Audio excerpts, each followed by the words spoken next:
and I had a friend of mine who's part of the entire volunteer team, and he says 5 minutes. So 4 to 5 minutes before the Prime Minister comes, that's what, but the setup has happened. There are people who are waiting in the ranks, in the galleries, everybody wanting to say hello to the Prime Minister, shake hands, meet him and greet him. There you go. This is the live cheer. This is the live cheer in anticipation. And the Modi chants have also started. As there is a building rising anticipation. Now that's where you're seeing the footage that you're seeing, that's where the Prime Minister will walk out of, but he's already in. He's actually engaging just beneath those stands. Beneath those stands there's a big hall, and that hall is the place where the meet and greet is happening with members of the Australian community, be it of Indian origin or otherwise, key people who have played a very important role in making this event possible, to give this event shape, and they are being engaged with. There is a photo opportunity that's planned with the Prime Ministers, both the Prime Ministers, the Australian Prime Minister and also Prime Minister Narendra Modi. So Anthony Albanese, PM Narendra Modi already in the house, in Kudos Bank Arena, inside that auditorium there, and the queue will be for the SPG to walk out. The moment Arpit with his zoom lens and on his camera can spot and see a little more than me, and he spots the SPG coming out, that means PM Narendra Modi is going to walk out along with Anthony Albanese. You'll also see the Australian Prime Minister's security, so that group will also come out, and suddenly this whole place will be a hub of a lot of activity.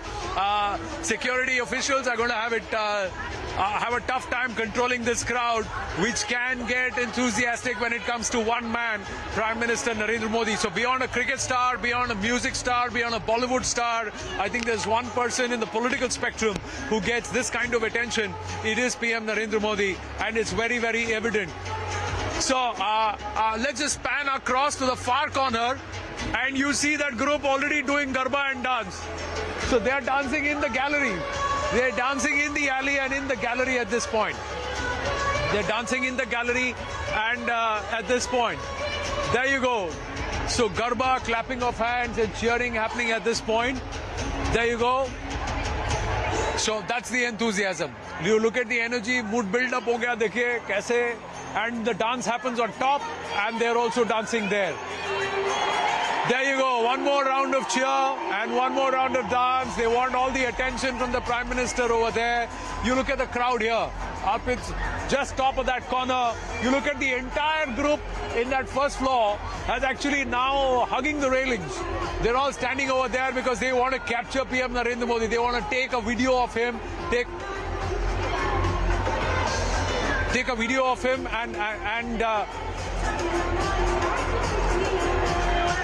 they want to take a video of him. They also are wanting to say hello to him, and they want to see if he looks up at them and waves. So there you go. Some more people who have just walked out, who have just come across. The pundits are coming through, and slowly, gradually, ladies and gentlemen, it's all building up to that moment when the Prime Minister will walk out. It's all building up to that moment when Prime Minister Narendra Modi will be walking out of that event. It's all built up. This entire effort has been for this moment, and that is something which we will have to savor. Look at the crowd. Look at the build-up.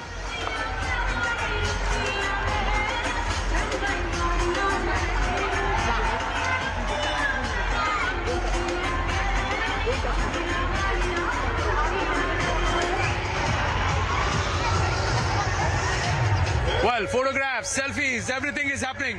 Everything is happening. Let me just walk across to these people and ask them. Ladies, why are you standing here? Why are you standing here? I know Mr. Modi personally. Modi, you know Mr. Modi personally? Yes, I have met him in Delhi. You met him in Delhi? Yes. Have you seen this kind of excitement ever anywhere else outside of India? No, here, first time. First time you're seeing such kind of excitement? I met him in my shop in Canberra. Yeah, you met him in his shop in Canberra. Yes. Have you ever seen this kind of excitement? Yeah. You're also waiting to get a picture or to shake hands with Prime Minister Modi. Yeah. Is that what it is? Yeah. Why is he so popular, ma'am? Why do you want to shake hands with him? He's our Prime Minister. He's our Prime Minister. That's what you're saying. Okay, I'll make way. Otherwise, the ladies will be upset with me. That's what's going to happen. Oh, all of you have got your phones out. All of you are going to take pictures. You're supposed to be sitting in the VIP gallery waiting, and you're all hugging the railings like fans, volunteers. Yeah, we want to be as close as possible to view. We've been waiting for this moment since morning. You've been waiting for this moment. What do you think is going to happen? Is the Prime Minister going to meet and greet, talk to all of you? Maybe if it happens, oh my God, it will be a once in a lifetime moment. If it for happens, us. it'll be once in a lifetime moment. Yeah. He's like a god for us. He's like a god for all of you. us, yes. Wow. Why do you say he's like a god for all of you? He's doing lots of good things. Okay, let me stand here, and my camera is there, and all the viewers are watching you live from India. So can you all tell them why Australia and especially Indian Australians are so crazy about PM Modi? Turn Because around, we're ma'am. crazy about him. Turn around, We ma'am. love him, that's why. He's the person who has united everybody, not only in India, but worldwide. Not only in He's India, but done worldwide. so many things for us, so we will be there for him every moment. All of you have volunteered for this event? Yes. So how many days, how many months, how many weeks have you given, dedicated?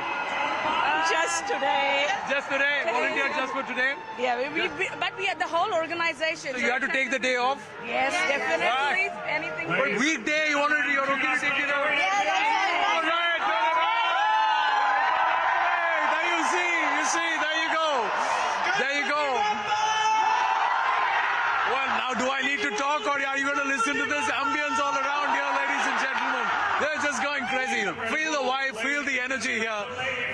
The main man is in the building.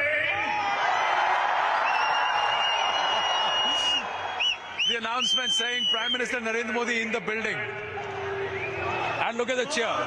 Now the Modi begins, ladies and gentlemen. This is the Modi moment.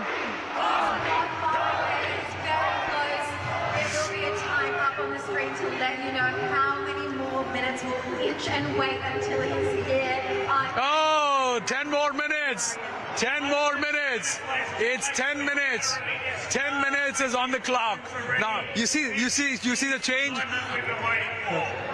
10 minutes, 10 more minutes. They have to wait. Everybody will settle down a bit. But this group is already shouting Modi, Modi. I'm going to ask my friend here if you'll allow me, and you're going to allow me back, please. All right. Let me ask you guys. Hi guys, I just heard all of you were shouting Modi, Modi. Yeah. Camera there. Modi, Modi, Modi, Modi, Modi, Modi, Modi. But why Modi, Modi? Why not? From Gujarat, what do you expect? Come on. You're from Gujarat, so what? Absolutely. So No, because we are from India.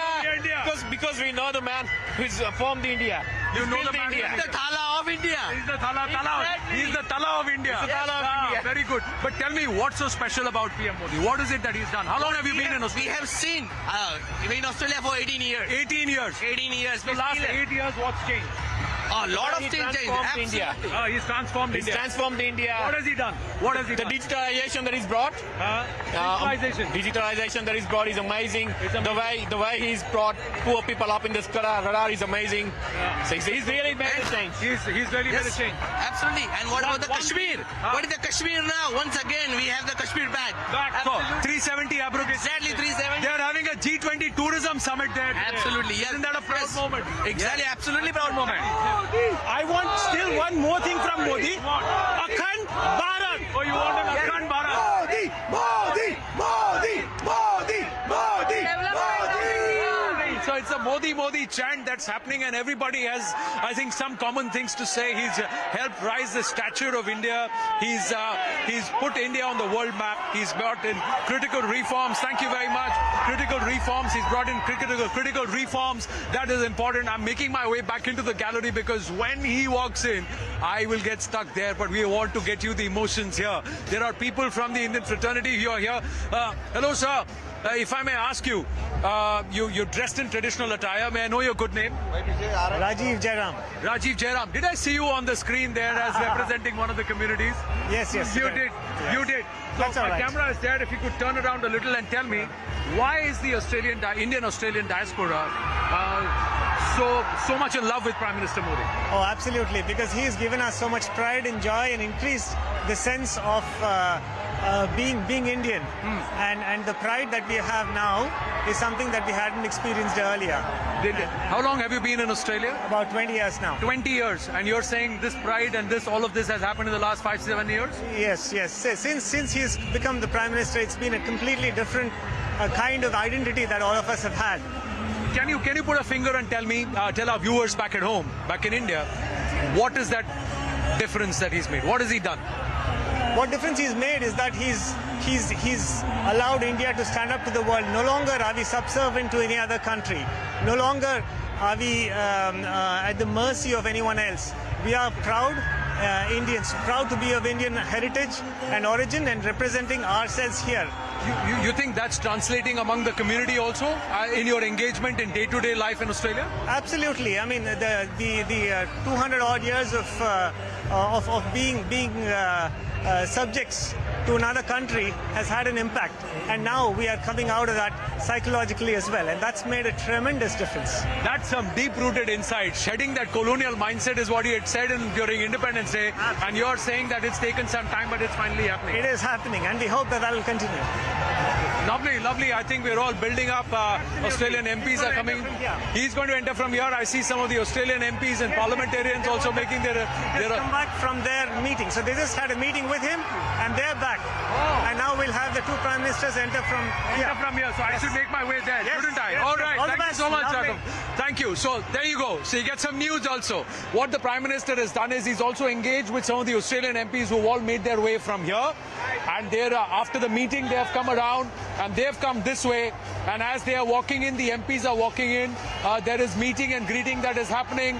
Leader oppositions are very popular. I think I can spot Peter Dutton there. I can spot Alex Hawke there. A lot of the MPs who are present there. So the shadow ministers are also present. The Labour ministers in government, they are also present. They're all walking in. And like I said, these empty seats are filling up. The seats in the galleries are also filling up. But these seats will fill up once the Prime Minister comes. Everybody's thinking, is the Prime Minister coming from there? No. I'll tell you why we picked this spot, because we could get you the best view of Prime Minister Anthony Albanese and Prime Minister Narendra Modi walking out from there. That's where they're going to be walking out of. Let me go and talk to the ladies once again and get there and ask them. Let me ask you. So I'm back here with the volunteers. You're all occupying this place. Yes. Are you not misusing your position as volunteers? It's all okay. It's fair. It's fair when it comes to Modi ji के लिए सब कुछ माफ. 2 minute के लिए घूम जाएंगे. मेरा कैमरा उधर है. वो वहाँ जगह छोड़ के नहीं आ सकता. अब आप बोले मोदी जी के लिए सब माफ. सब कुछ माफ. It's fair when you want to see Modi. It's fair when you want to see Modi. It's all right. Everything for Modi. Okay, tell me. Why, ma'am? Why anything, everything for Modi? Have you seen that video? The things which he has done for his country? Yeah. Yes. And you can see, we never had this image after getting independence, and this is the first time happening. Yes. तो मराठी मध्ये पूछू तो मोदी तुम्हाला छान फार वाटतं. खूप छान. No one can be best than Modi. So very honest Prime Minister. Very honest Prime Minister. Yes, very honest. So honest Prime Minister, committed to India, and he's done something good for the country. I would say. Committed to the country. So committed to India. Well-being of the country, yes, definitely. Of the country. You are among the first people. आपको देखे बिना आगे निकल गए तो नहीं जाएंगे. We are sure we will see us. You're sure you'll see us. We will make sure our voice reaches up to him. Your voice reaches to him. What are you expecting from him tonight? What are you expecting to hear from him tonight? Some good news about energy which he has. We are just waiting for him to just spread that waiting for him. Yes. Okay.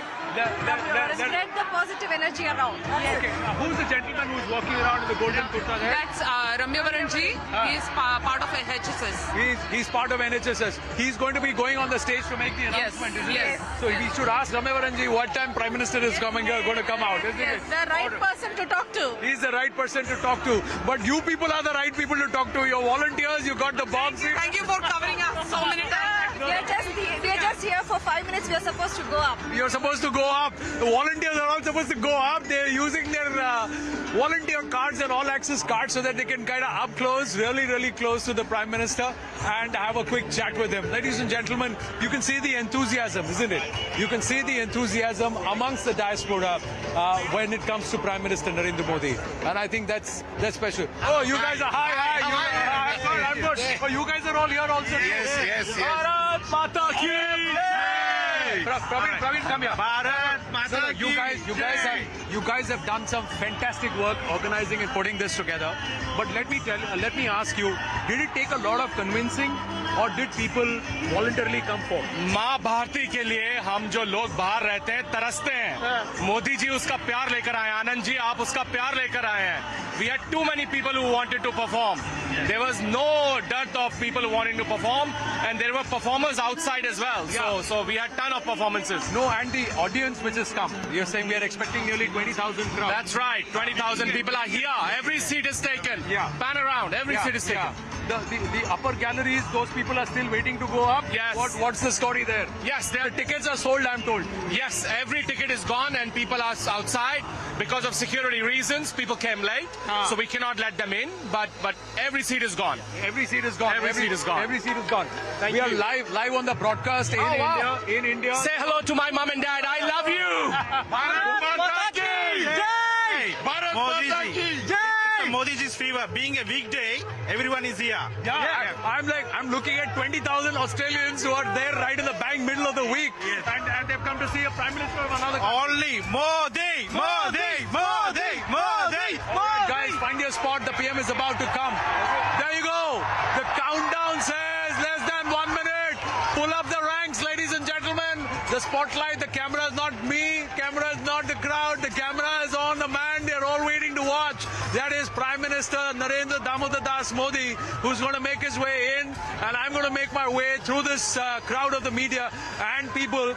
And I hope you can still spot me. I've made Arpit's job very tough, Vijay, because I've told him not to leave that spot. Right through the day, he's been hooked to that spot because that's the only way we've been able to get you these pictures. There you go. There you go. There you go. The countdown begins. Top tier, are you ready? Alrighty, I believe he's in the building. Everybody look up at the screens now. There you go. Those are the pictures.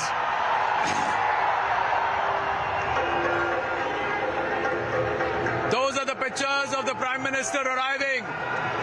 The Prime Minister getting into the building. Prime Minister Narendra Modi will be stepping out of that vehicle. This is the vehicle that's been escorting him from the time he touched down in Sydney. He came in the same vehicle at Shangri-La yesterday. I remember this.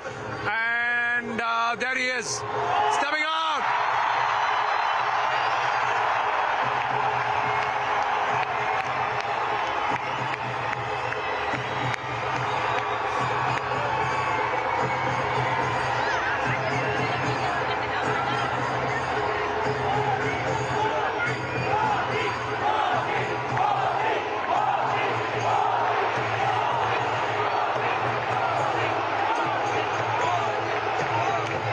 This is just fascinating, ladies and gentlemen. The energy here is fascinating. People are dancing. There is music. There is lights. The torches are on. Can you just believe it? It's just the Prime Minister and his counterpart, Anthony Albanese and Prime Minister Narendra Modi walking in. The big hug that happened, and they're all entering. And there are the namastes. He's taking the greetings. He's wearing a black coat today over his traditional white kurta pajama. When he walked in yesterday, he was again wearing a bandi that was made out of recycled plastic. That's the cream one, and there's a blue one which he had worn in Parliament, and he'd also worn to G7. Now he is inside. He is inside. Prime Minister Narendra Modi is inside. Anthony Albanese. And we're given to understand they're going to be walking in straight here. So let's see. There are fireworks. There is Dhanush Baan, and at this point, ladies and gentlemen, Prime Minister Narendra Modi.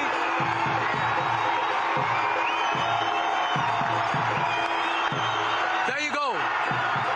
Prime Minister Narendra Modi walks in with his Australian counterpart. PM Narendra Modi to the right-hand side, welcoming all the guests who are here amidst chants of Modi, Modi.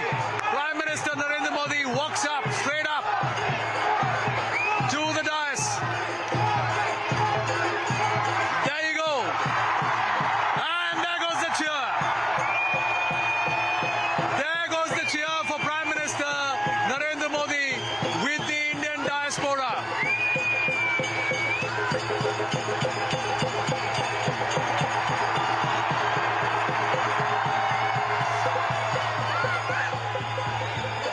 up to the upper galleries. Some exchanges that have happened between the two prime ministers, a show of solidarity with the Indian diaspora.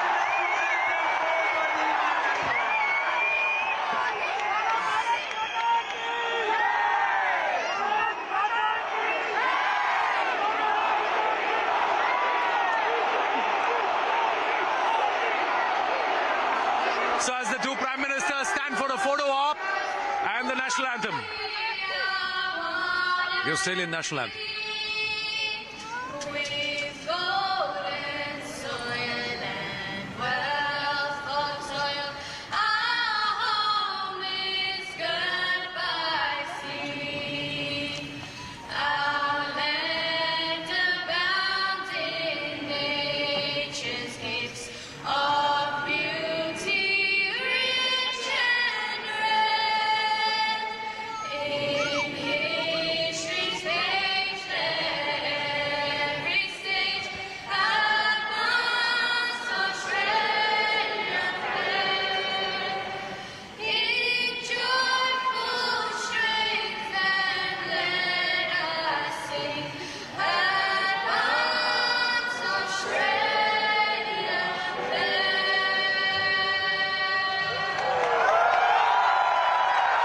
Big cheer for the Australian national anthem, sung with heart by the Australians. Now it's time for the Indian national anthem.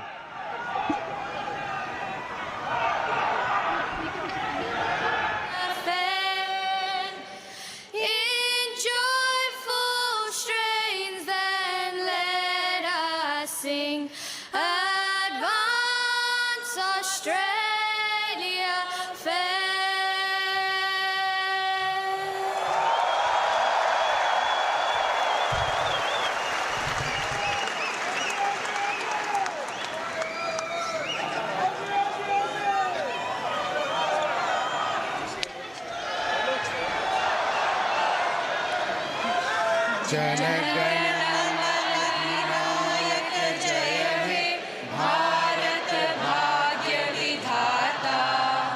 Punjab Sindh Gujarat Maratha Dravida Utkal Ganga Vindhya Himachal Yamuna Ganga उच्छल जलधि तरंगा तब शुभ नामे जागे तब शुभ आशीष मांगे गाहे तब जय गाथा जन गण मंगलदायक जय हे भारत भाग्य विधाता जय हे जय हे जय हे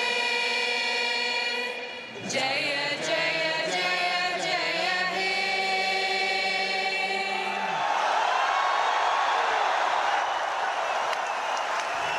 Thank you all for standing. What an incredible crowd, what an incredible feeling. I want to welcome the Premier of New South Wales, the Honourable Chris Minns, to the stage. Please give him a warm, warm welcome.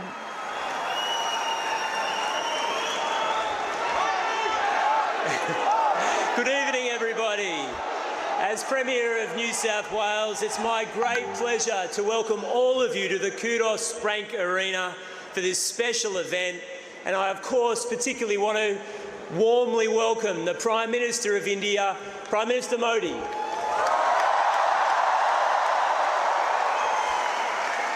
In a moment, I will introduce Australia's Prime Minister, Anthony Albanese, but first,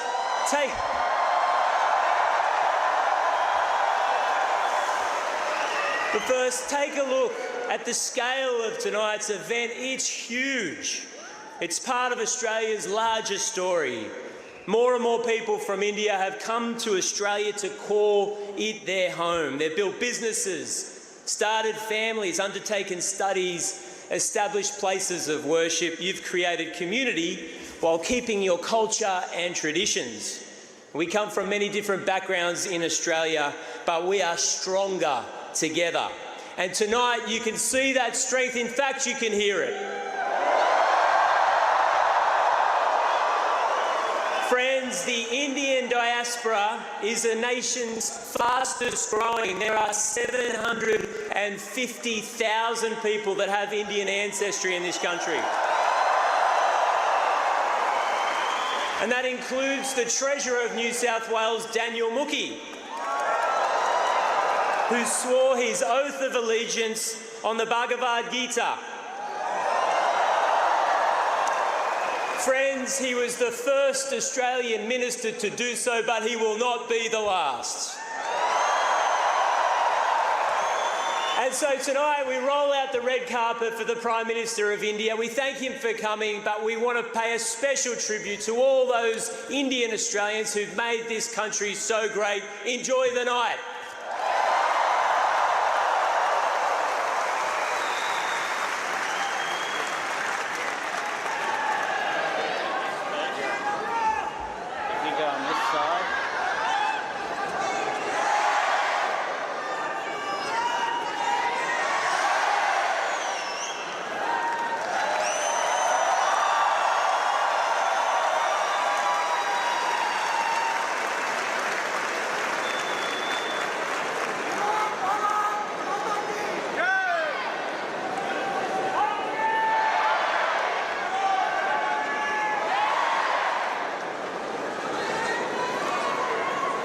Thank you, friends.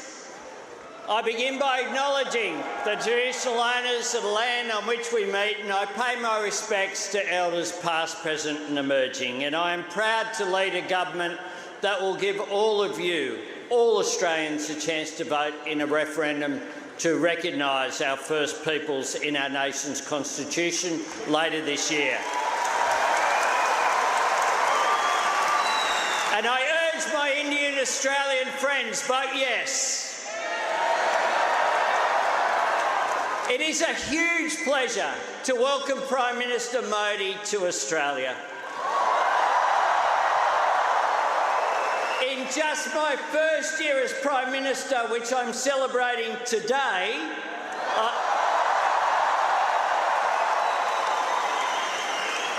I have met the Prime Minister, my friend, 6 times.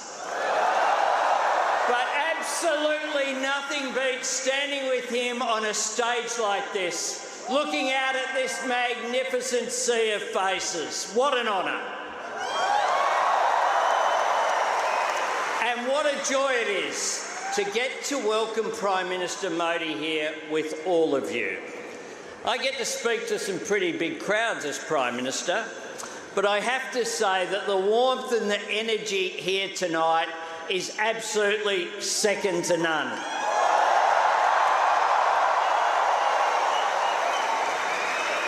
I said to my friend the Prime Minister before, the last time I saw someone on the stage here was Bruce Springsteen, and he didn't get the welcome that Prime Minister Modi has got.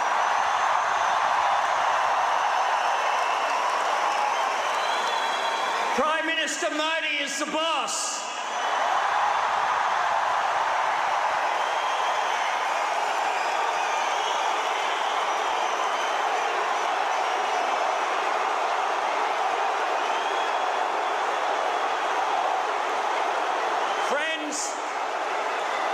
Friends, I saw that myself when I was in India in March, where he hosted me with such generosity and warmth. It was a trip full of unforgettable moments, celebrating Holi in Gujarat, laying a wreath for the great Mahatma Gandhi in New Delhi, and doing a lap, something I will never quite forget, of the incredible stadium at Ahmedabad on day 1 of the 4th Test. Everywhere I went, I felt that deep sense of connection between the people of Australia and the people of India. It's a warmth. It is a warmth I also felt when I backpacked around India for 5 weeks in 1991. And I say this to my friends from the Australian Parliament who are here today. If you want to understand India, travel by train and video bus.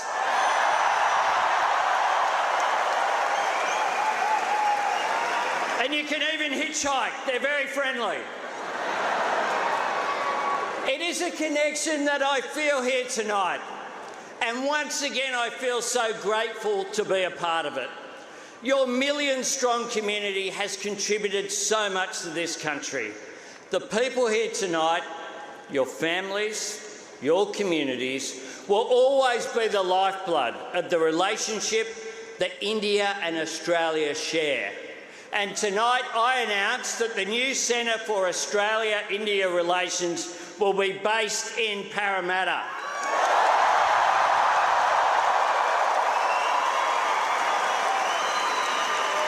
A place that itself is a testament to the vitality of the Indian-Australian experience. One that after last night has a proud Indian Australian, Samir Pandey, as its Lord Mayor. Congratulations. Now, we want to see more connections, more Australian and Indian students living and studying in each other's countries and bringing those experiences home. More business leaders and artists and families sharing your experiences and your knowledge and your ideas. Prime Minister Modi and I have just unveiled a plaque for the foundation stone of the Little India Gateway in Harris Park.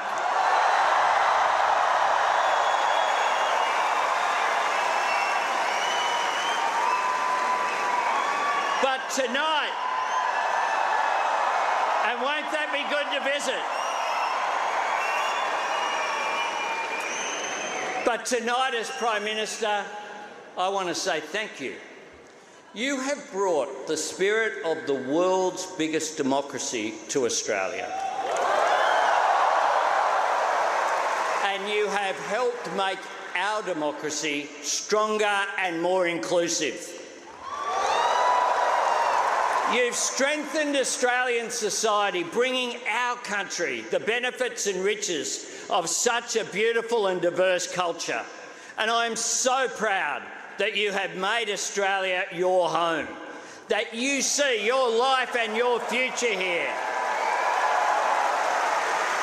You make our nation and our shared communities better. You make Australia stronger.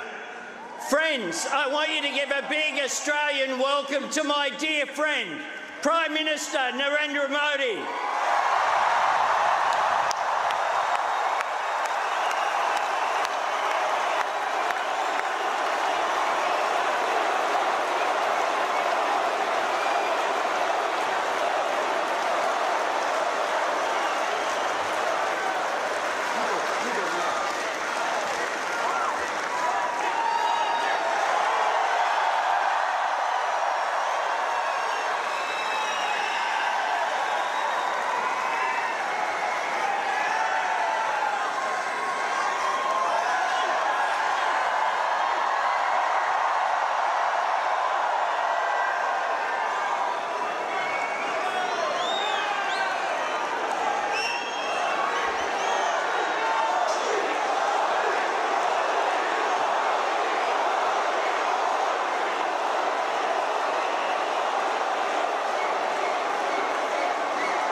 नमस्ते Australia.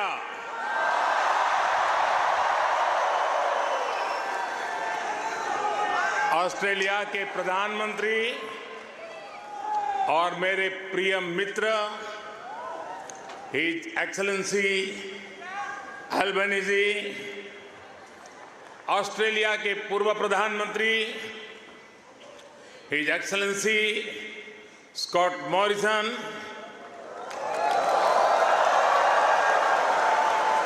New South Wales के premier Chris mince,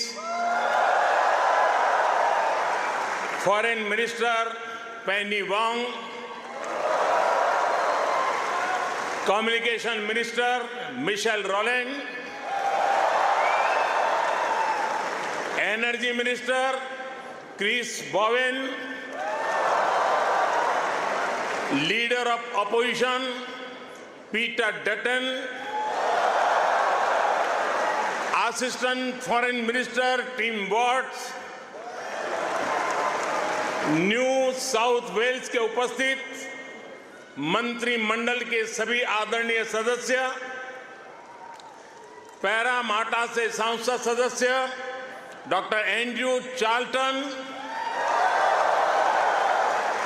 यहां उपस्थित Australia के सभी सांसद सदस्य, mayor, deputy mayor, councillors और Australia में रह रहे प्रवासी भारतीय जो आज इतनी विशाल संख्या में उपस्थित हुए हैं, आप सबको मेरा नमस्कार।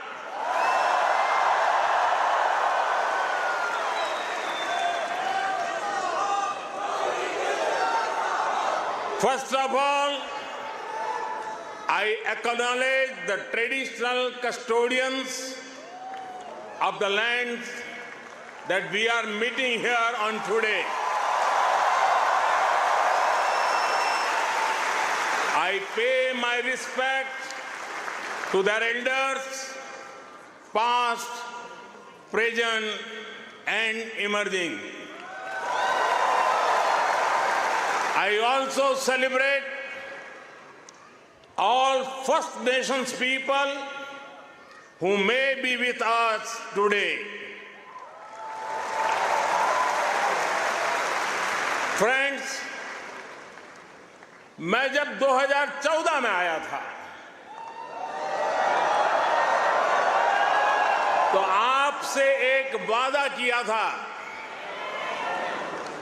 वादा ये था कि आपको फिर भारत के किसी प्रधानमंत्री का 28 साल तक इंतजार नहीं करना पड़ेगा।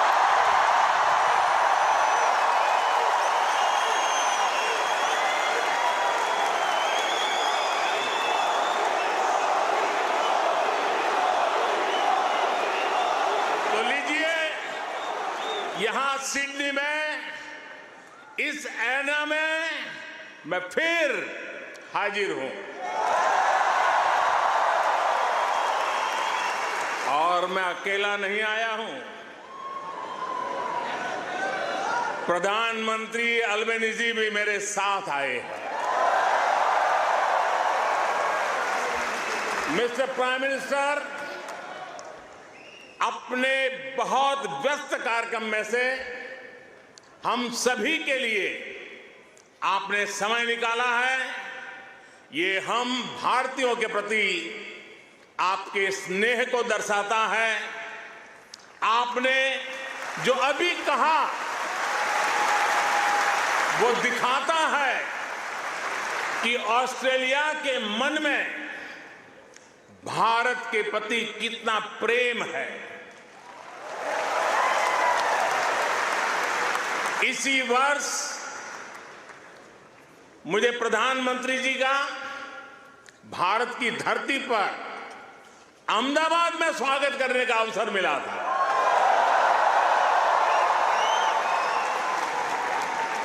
आज उन्होंने यहां लिटिल इंडिया के फाउंडेशन स्टोर को अनवील करने में मेरा साथ दिया है। मैं उनका बहुत बहुत आभार व्यक्त करता हूं। Thank you my friend Anthony.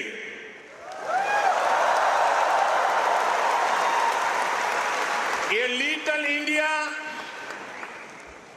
Australia के विकास में भारतीय समुदाय के योगदान का भी एक रिकॉग्निशन है।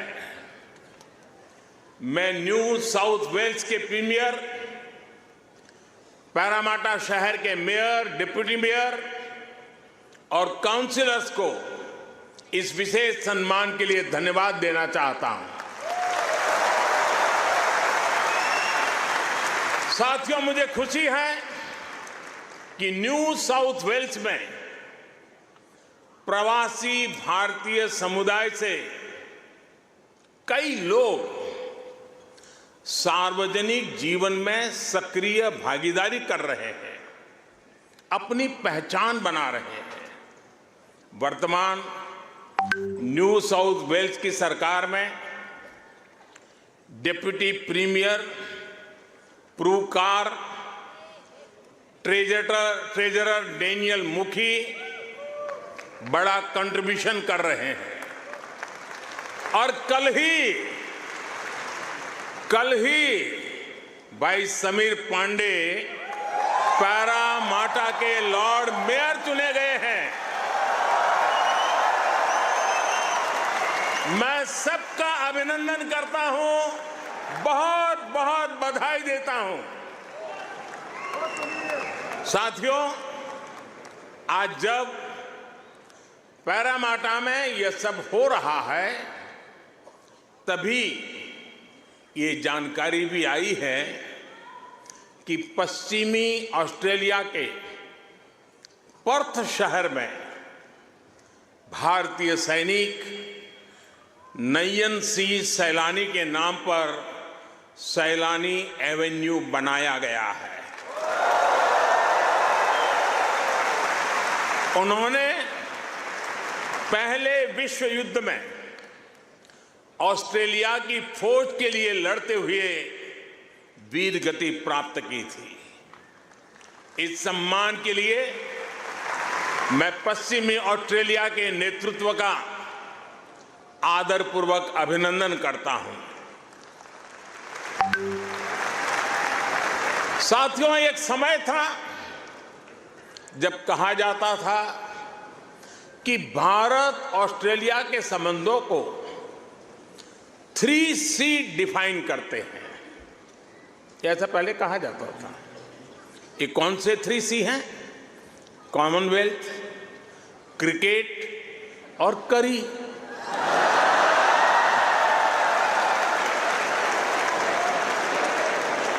इसके बाद कहा गया कि भारत ऑस्ट्रेलिया के संबंध 3D पर आधारित है। डेमोक्रेसी, डायस्पोरा और दोस्ती। कुछ लोगों ने यह भी कहा कि भारत ऑस्ट्रेलिया के संबंध 3E पर आधारित है। एनर्जी, इकोनॉमी और एजुकेशन। यानी कभी C, कभी D, कभी E। अलग अलग कालखंड में ये बात संभवतः सही भी रही है, लेकिन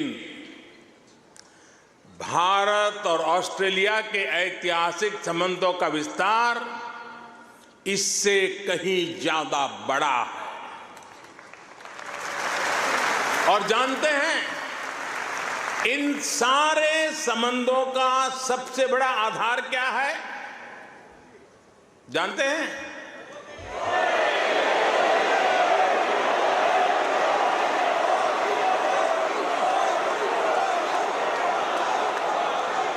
जी नहीं, सबसे बड़ा आधार है म्यूचुअल ट्रस्ट और म्यूचुअल रिस्पेक्ट।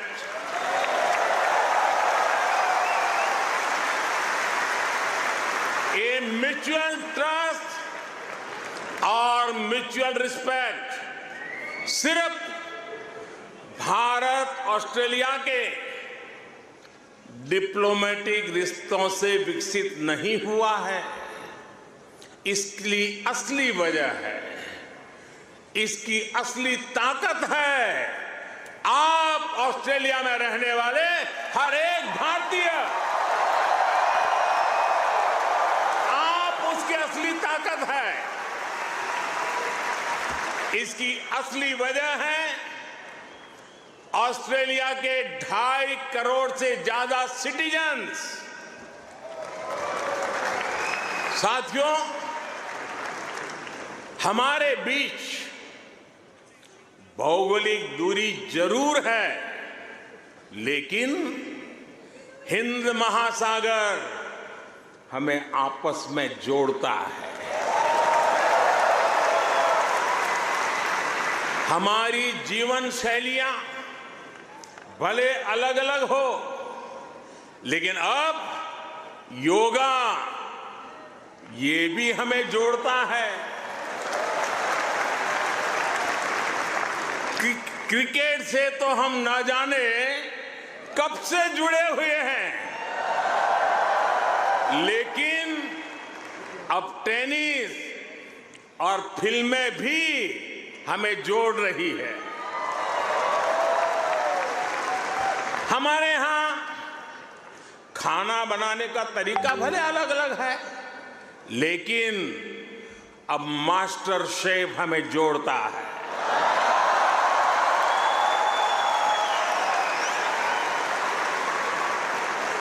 हमारे यहां पर्व त्योहार भले अलग अलग मनाए जाते हैं, लेकिन हम जुड़े हुए हैं दिवाली की रौनक से, बैसाखी के जश्न से। हमारे यहां भाषाएं भले अलग अलग बोली जाती हो, लेकिन हम जुड़े हुए हैं मलयालम, तमिल, तेलुगु, पंजाबी, हिंदी भाषाएं पढ़ाने वाले इतने सारे स्कूलों से। साथियों, ऑस्ट्रेलिया के लोग, यहां के निवासी इतने विशाल हृदय के हैं, दिल के इतने अच्छे और सच्चे हैं कि भारत की इस विविधता को खुले दिल से स्वीकारते हैं।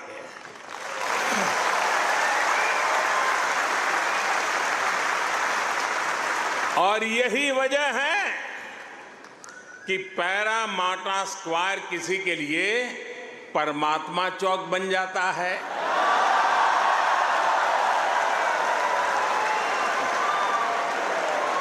विक्रम स्ट्रीट भी विक्रम स्ट्रीट के रूप में मशहूर हो जाती है,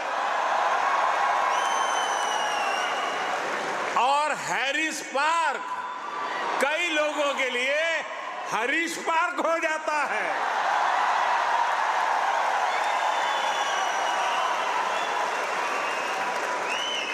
वैसे मैंने सुना है कि हैरिस पार्क में चटका की चाट,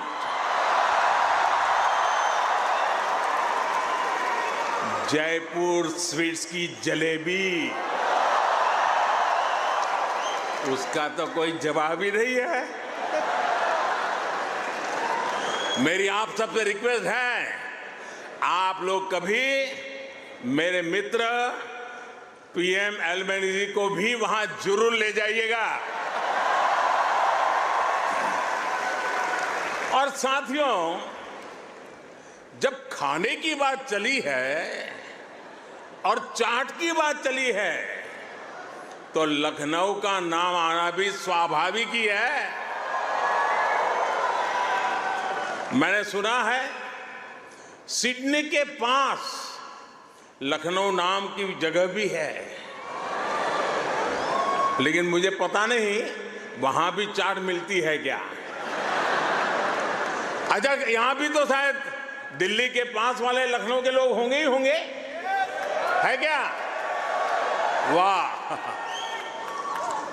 वाकई Delhi street, Bombay street, Kashmir Avenue, Malabar Avenue जैसी कितनी ही सड़कें यहां ऑस्ट्रेलिया में आपको भारत से जोड़े रखती है। मुझे बताया गया कि अब तो ग्रेटर सिडनी में इंडिया परेड भी शुरू होने जा रही है। मुझे जानकर भी बहुत अच्छा लगा कि हाँ, आप सबने आजादी का अमृत महोत्सव भी बहुत धूमधाम से मनाया है। यहाँ की कई सारी सिटी काउंसिल में बहुत सारे कार्यक्रम किए गए हैं। सिडनी ओपेरा हाउस जब तिरंगे की रोशनी से सराबोर हुआ तो यहाँ हर भारतीय का दिल खुश हो गया। हिंदुस्तान में भी जय जयकार हो रहा था। और इसके लिए मैं न्यू साउथ वेल्स गवर्नमेंट का विशेष तौर पर आभार व्यक्त करता हूं। साथियों, क्रिकेट के रिश्तों को भी 75 वर्ष पूरे हो गए हैं। क्रिकेट की फील्ड पर मुकाबला जितना रोचक है, उतनी ही गहरी ऑफ द फील्ड हमारी दोस्ती है। इस बार तो ऑस्ट्रेलिया की अनेक विमेन क्रिकेट प्लेयर भी पहली बार आईपीएल खेली थी।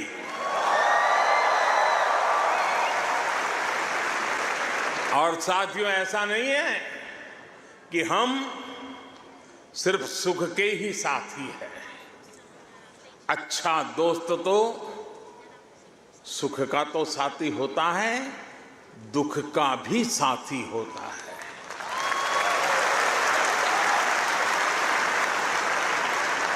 पिछले साल जब महान शेन वॉर्न का निधन हुआ, ऑस्ट्रेलिया के साथ कोटि कोटि भारतीयों ने भी शोक मनाया।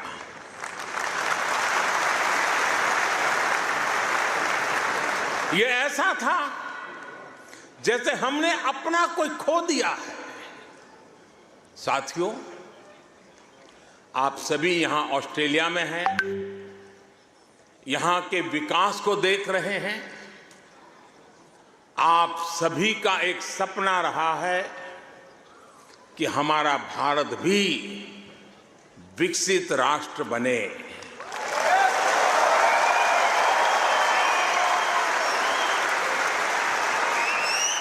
है ना आपका सपना? है ना आपका सपना? है ना आपका सपना? जो सपना आपके दिल में है, वो सपना मेरे दिल में भी है। ये मेरा भी सपना है। 140 करोड़ भारतीयों का सपना है। साथियों, भारत के पास सामर्थ्य की कमी नहीं है।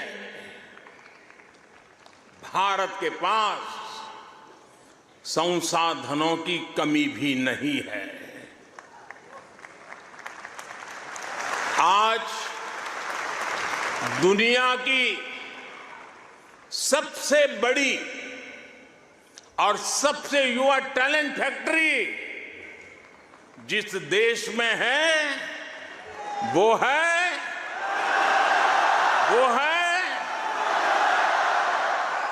सही जवाब दे रहे हैं आप, वो है इंडिया।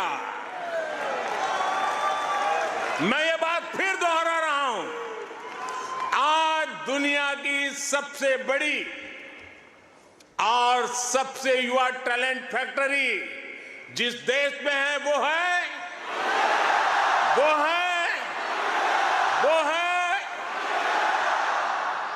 और अब मैं आपके सामने ऐसे ही कुछ फैक्ट रखूंगा और आपसे सही उत्तर जानना चाहूंगा। ठीक है? रेडी? कोरोना की इस ग्लोबल पैंडेमिक में जिस देश ने दुनिया का सबसे तेज वैक्सीनेशन प्रोग्राम चलाया, वो देश है वो देश है आज जो देश दुनिया की फास्टेस्ट ग्रोइंग लार्ज इकोनॉमी है, वो है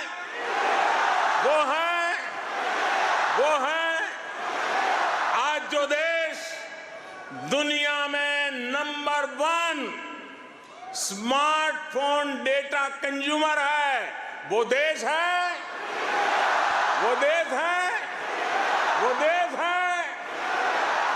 आज जो देश फिनटेक एडॉप्शन रेट में नंबर 1 है, वो देश है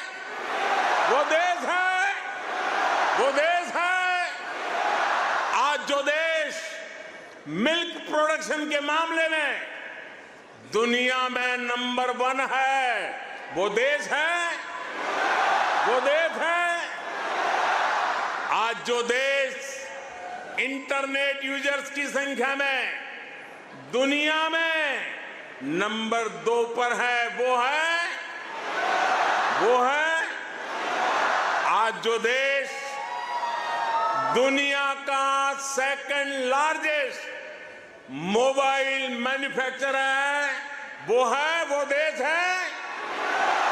देश है आज जो देश rice, wheat, sugar cane production के मामले में दुनिया में नंबर 2 पर है, वो है आज जो देश फ्रूट और वेजिटेबल प्रोडक्शन में दुनिया में नंबर 2 पर है, वो है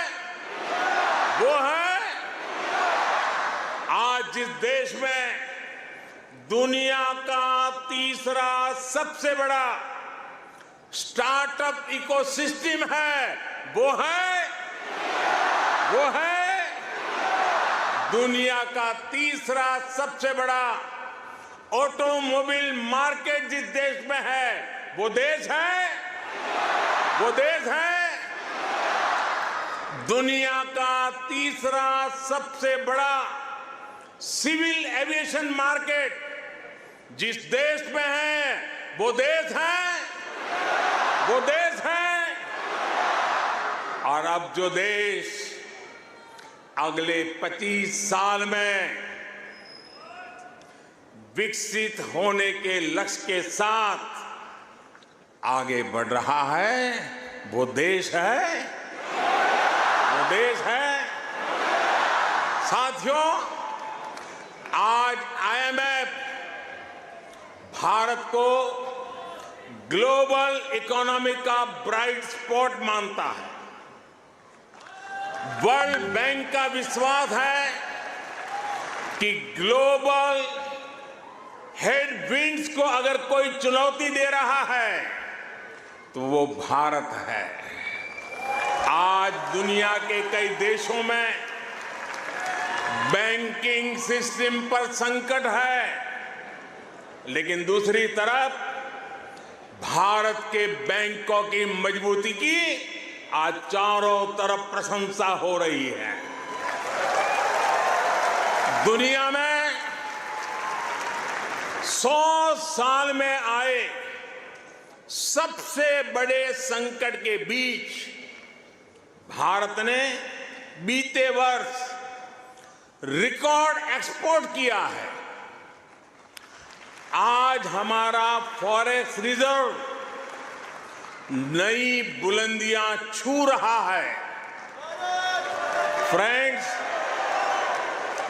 भारत ग्लोबल गुड के लिए कैसे काम कर रहा है, इसका उदाहरण हमारा डिजिटल स्टैक है।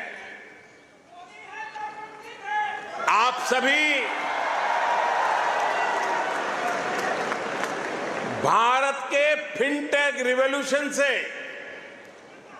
भली भांति परिचित है।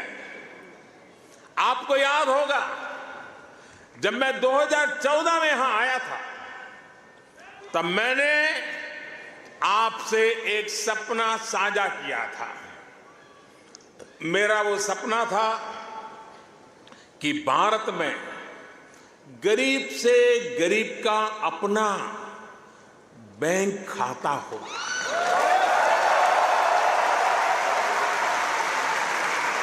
आपको गर्व होगा दोस्तों, आपको गर्व होगा कि पिछले 9 वर्ष में हमने करीब 50 करोड़ भारतीयों के यानी करीब 500 मिलियन बैंक अकाउंट खोले हैं।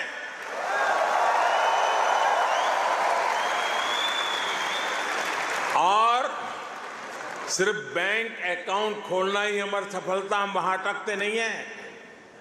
इसने भारत में पब्लिक सर्विस डिलीवरी के पूरे इकोसिस्टम को ट्रांसफॉर्म कर दिया है। हमने Jan Dhan bank account, mobile phone और आधार आईडी की एक जैम ट्रिनिटी, JAM ट्रिनिटी बनाई है। आप सोचिए, इसे एक क्लिक पर करोड़ों करोड़ों देशवासियों तक डायरेक्ट बेनिफिट ट्रांसफर DBT संभव हुआ है। और आपको और खुशी होगी, बीते 9 वर्षों में, यह आंकड़ा भी आपको बहुत आनंद देगा, बीते 9 वर्षों में 28 लाख करोड़ रुपए यानी 500 बिलियन ऑस्ट्रेलियन डॉलर से भी ज्यादा सीधे जरूरतमंदों के बैंक अकाउंट में भेजे गए हैं।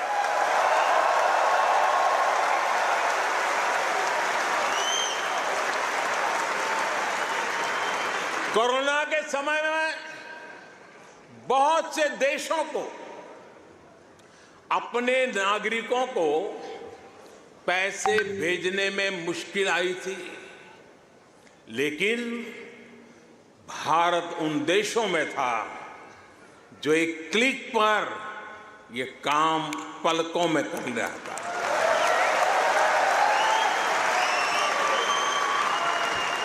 यूनिवर्सल पब्लिक इंटरफेस यानी यूपीआई ने भारत में फाइनेंशियल इंक्लूजन को नई ऊंचाई पर पहुंचा दिया है। आज दुनिया के 40% रियल टाइम डिजिटल पेमेंट्स अकेले भारत में होते हैं।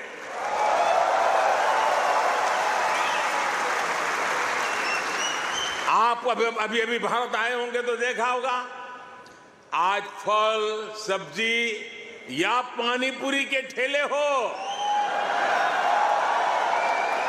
या फिर चाय की दुकान,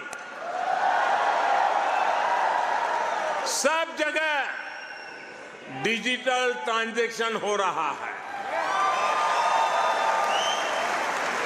साथियों, भारत का ये डिजिटल रिवॉल्यूशन सिर्फ फिनटेक तक सीमित नहीं है। भारत आधुनिक व्यवस्थाएं बना रहा है, लोगों की ईज ऑफ लिविंग बढ़ा रहा है। इसका एक उदाहरण भारत का डिजी लॉकर है। इसमें ड्राइविंग लाइसेंस से लेकर डिग्री और प्रॉपर्टी के पेपर्स तक जो भी सरकार इश्यू करती है वो इस डिजिटल लॉकर में जनरेट होते हैं। करीब सैकड़ों तरह के डॉक्यूमेंट्स डिजिटल लॉकर में रिफ्लेक्ट होते हैं। आपको फिजिकल कॉपी स्टोर करने की जरूरत नहीं है, बस एक पासवर्ड काफी है।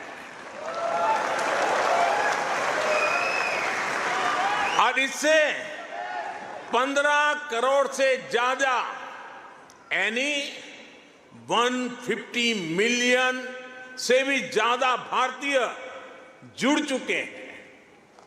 इस तरह के कितने ही डिजिटल प्लेटफॉर्म आज हर भारतीय को पावरफुल बना रहे हैं, ताकतवर बना रहे हैं। साथियों, आज भारत के हर कदम, हर उपलब्धियों के बारे में दुनिया जानना चाहती है। आज की दुनिया जिस वर्ल्ड ऑर्डर की तरफ जा रही है, जिन संभावनाओं को तलाश रही है, उसमें ये स्वाभाविक भी है। भारत हजारों वर्षों की जीवंत सभ्यता है। भारत मदर ऑफ डेमोक्रेसी है।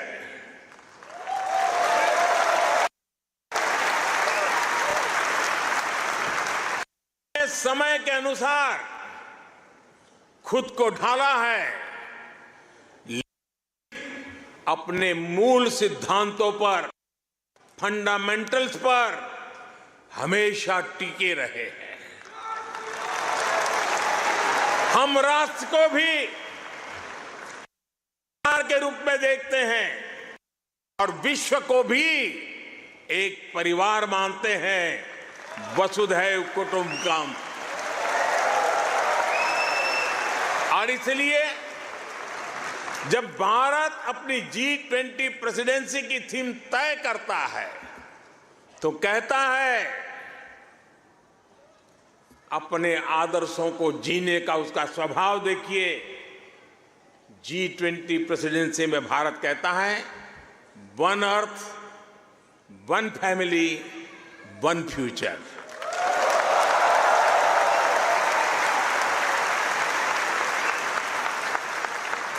जब भारत पर्यावरण की रक्षा के लिए सोलर एनर्जी के बड़े लक्ष्य तय करता है तो कहता है, वन सन, वन वर्ल्ड, वन ग्रिड। जब भारत वैश्विक समुदाय के स्वस्थ रहने की कामना करता है तो कहता है, one earth, one health. Bharat वो देश है जिसने कोरोना के संकट में दुनिया के 150 से ज्यादा देशों को उस संकट की घड़ी में दवाइयां भेजी। भारत वो देश है जिसने 100 से अधिक देशों को मुफ्त वैक्सीन भेजकर करोड़ों करोड़ों लोगों का जीवन बचाया। कोरोना के समय में आपने भी यहां जिस सेवा भावना से काम किया, वही हमारी संस्कृति की विशेषता है। आज शहीदों के सरताज पंचम सिख गुरु श्री गुरु अर्जुन देव जी का शहीदी पर्व है। हमें गुरु जी के जीवन से सभी की सेवा करने शिक्षा मिलती है।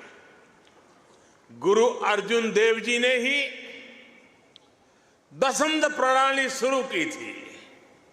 इसी प्रेरणा से कोरोना के दौरान भी कितने ही गुरुद्वारों के लंगर ने यहां लोगों की मदद की। इसी दौर में कितने ही मंदिरों की रसोई यहां पीड़ितों के लिए खुल गई।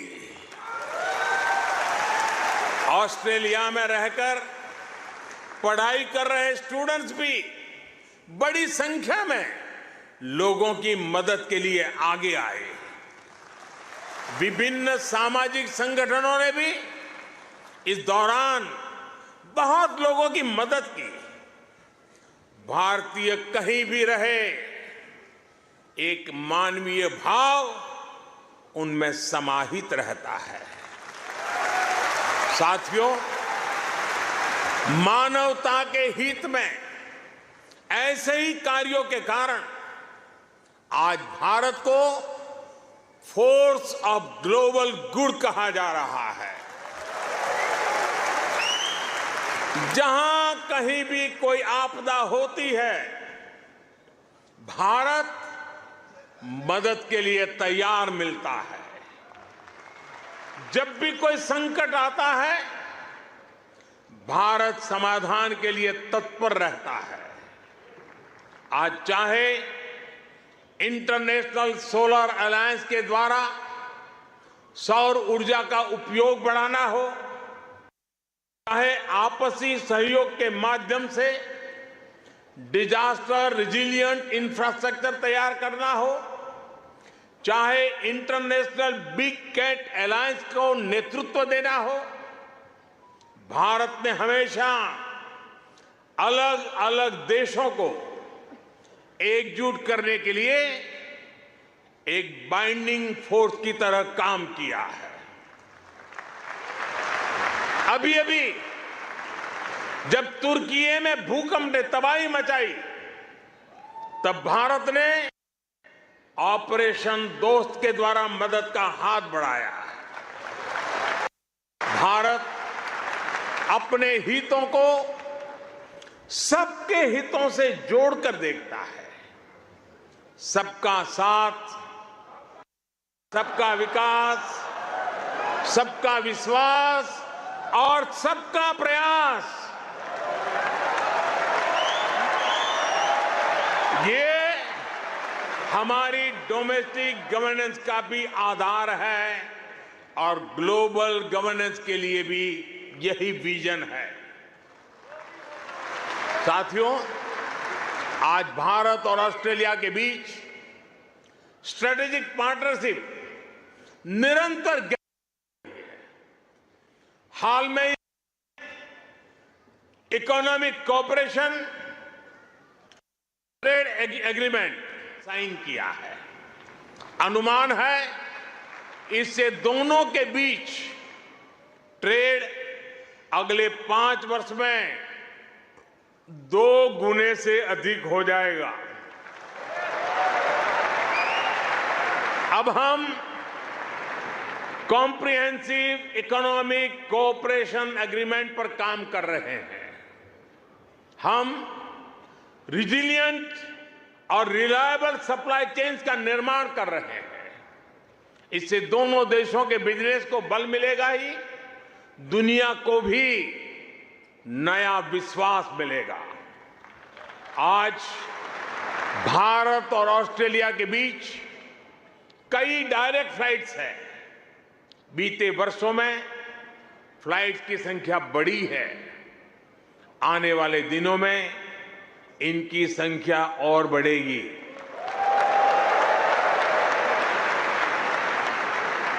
एक दूसरे की डिग्रियों को मान्यता देने को लेकर भी दोनों देश आगे बढ़े हैं और इससे हमारे स्टूडेंट्स को बहुत लाभ होगा। Migration and mobility partnership agreement पर भी सहमति बनी है।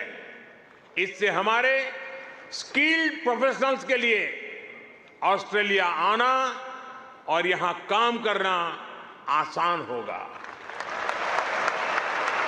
और साथियों, आज जब मैं आपके बीच आया हूं तो एक घोषणा भी करने जा रहा हूं।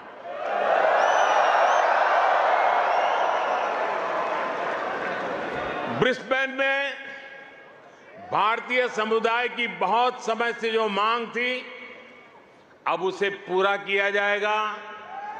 जल्द ही ब्रिस्बेन में भारत का एक नया काउंसलेट खोला जाएगा।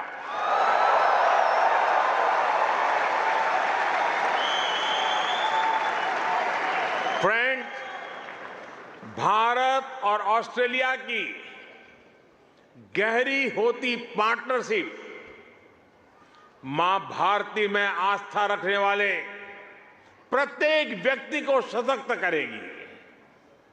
आपके पास टैलेंट है, अपनी स्किल की ताकत है और साथ ही अपने कल्चरल वैल्यूज भी है। ये वैल्यूज आपको ऑस्ट्रेलिया के लोगों के साथ घुल मिलकर रहने में बड़ी भूमिका निभाते हैं। मैं कल ही पापुआ न्यू गिनी से आया हूं। वहां मैंने स्थानीय भाषा में तमिल साहित्य तिरुकुरल के अनुवाद का लोकार्पण किया। यह अनुवाद वहां भारतीय मूल के एक स्थानीय गवर्नर ने किया है। एक जीता जागता उदाहरण है कि कैसे हम विदेश में रहते हुए भी अपनी जड़ों पर गर्व करते रहें, जड़ों से जुड़े रहे। आप भी यहां ऑस्ट्रेलिया में भारतीय संस्कृति की खुशबू फैला रहे हैं। आप ऑस्ट्रेलिया में भारत के कल्चरल एम्बेसडर हैं, भारत के ब्रांड एम्बेसडर्स हैं। साथियों, मैं मेरी बात समाप्त करने से पहले आपसे कुछ मांगना चाहता हूं। देंगे? आवाज जरा धीमी हो गई। देंगे? पक्का? प्रॉमिस? मैं आपसे ये मांग रहा हूं और आपसे आग्रह करूंगा कि आप जब भी भारत आए, अपने साथ कोई न कोई ऑस्ट्रेलियाई मित्र और उनके परिवार को भी साथ लेकर के आए।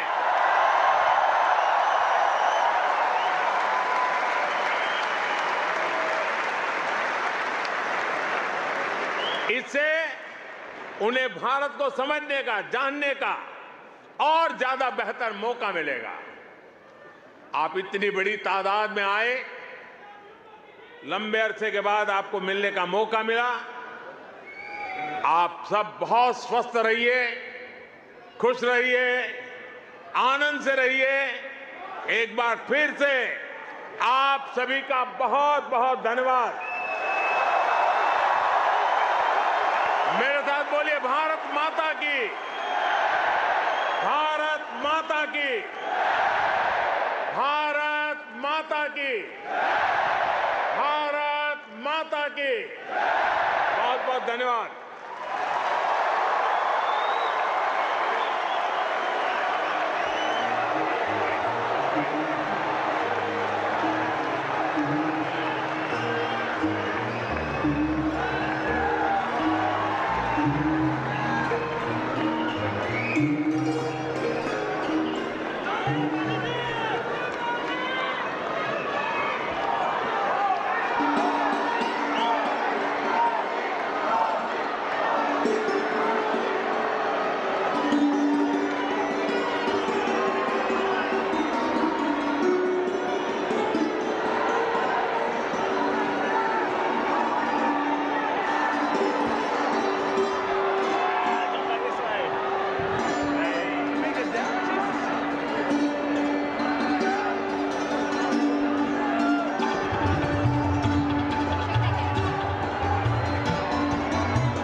back.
PM Albanese in India, though. That was a shame. It didn't need to happen. So, how best can that be addressed? Should India actually raise it on a bilateral forum? Would you suggest? Well, it was actually raised by Prime Minister Modi and Prime Minister Albanese's last visit after they cut the funding. And I've had so many people from Indian community, whether it be Sikhs or Hindus, it doesn't matter. They all want to make sure it's safe when it comes to places of worship. And it all started from the Christchurch massacre with the Muslim mosque. And that's why former Prime Minister Scott Morrison put that into effect. So the new government, the Albanese government, must focus on protection of places of worship, as we were. Let me ask you, as a politician, you wonder one day if you can pull off an audience like this? It's just unbelievable. I've never seen anything like it. And I don't, like I said, it was just incredible, the passion, the respect, but also his animation, how excited he was. So it's just great to listen to this crowd. Well, thank you very much for your time, Jason. I also wonder, are you a cricket fan? Absolutely. So have you called dibs, or are you betting on the World Test Championship? I keep out of the betting, but I tell you what, I must admit, the game of probably the century was a game, MCG, was Pakistan versus India, and I must say my Pakistan friends were very diplomatic when they congratulated India, but gee, it was an amazing game. Great. But you also have the World Test Championship where India and Australia go head to head. So which side of the fence are you there? I always have to back Australia. Go Aussies, go! Jason was there. Thank you so much. Lovely speaking with you. Thank you so much. Thank you. Thank you for your time. So there you go. That's the insight as we speak to the Shadow Minister of Home Affairs. One important point that Mr. Jason Wood made there. He said that the budgets have been clashed. Now, that's politics internally, but it's also concerning for the Indian diaspora. Where he said the budgets have been slashed, which were announced for protection of religious institutions, especially of the minority communities, Hindus, Sikhs, etc. And there should be no tolerance for the same. And he's saying, why was that done? So that's the best part, which comes in terms of politics. Will India raise this issue and raise this concern? That we have to see. Like he said, Prime Minister Narendra Modi had aired this and shared this concern with Prime Minister Albanese when he was in India recently. But when it comes to the bilaterals, is this going to be an overshadowing effect? Well, we heard the Foreign Secretary in his briefing yesterday saying the bilaterals are different. These issues, whether they're discussed or not, they will tell us in the briefing. We're expecting a briefing sometime midday tomorrow by the External Affairs Ministry. But let me just ask people around here. Jitat Bhartwaj is here. Jitat, tell me, how was the Prime Minister's speech? What did you think? As an Australian? As an Australian, there are a couple of things which I was very excited. Bring a friend. Probably I'll bring a friend with me in December this year. Yeah. And second thing, very important, Indian NJAX soldier respected the way Perth City has done is phenomenal. Now there is a street in the name of this. And Prime Minister Modi just did $1 million advertisement for Harris Park. Probably their business will double. I mean, you know. Chatka's Jaipur House are going to be must-visit places now. Must be. This weekend is going to be bumper for them. I have to tell you, I'm going to look for...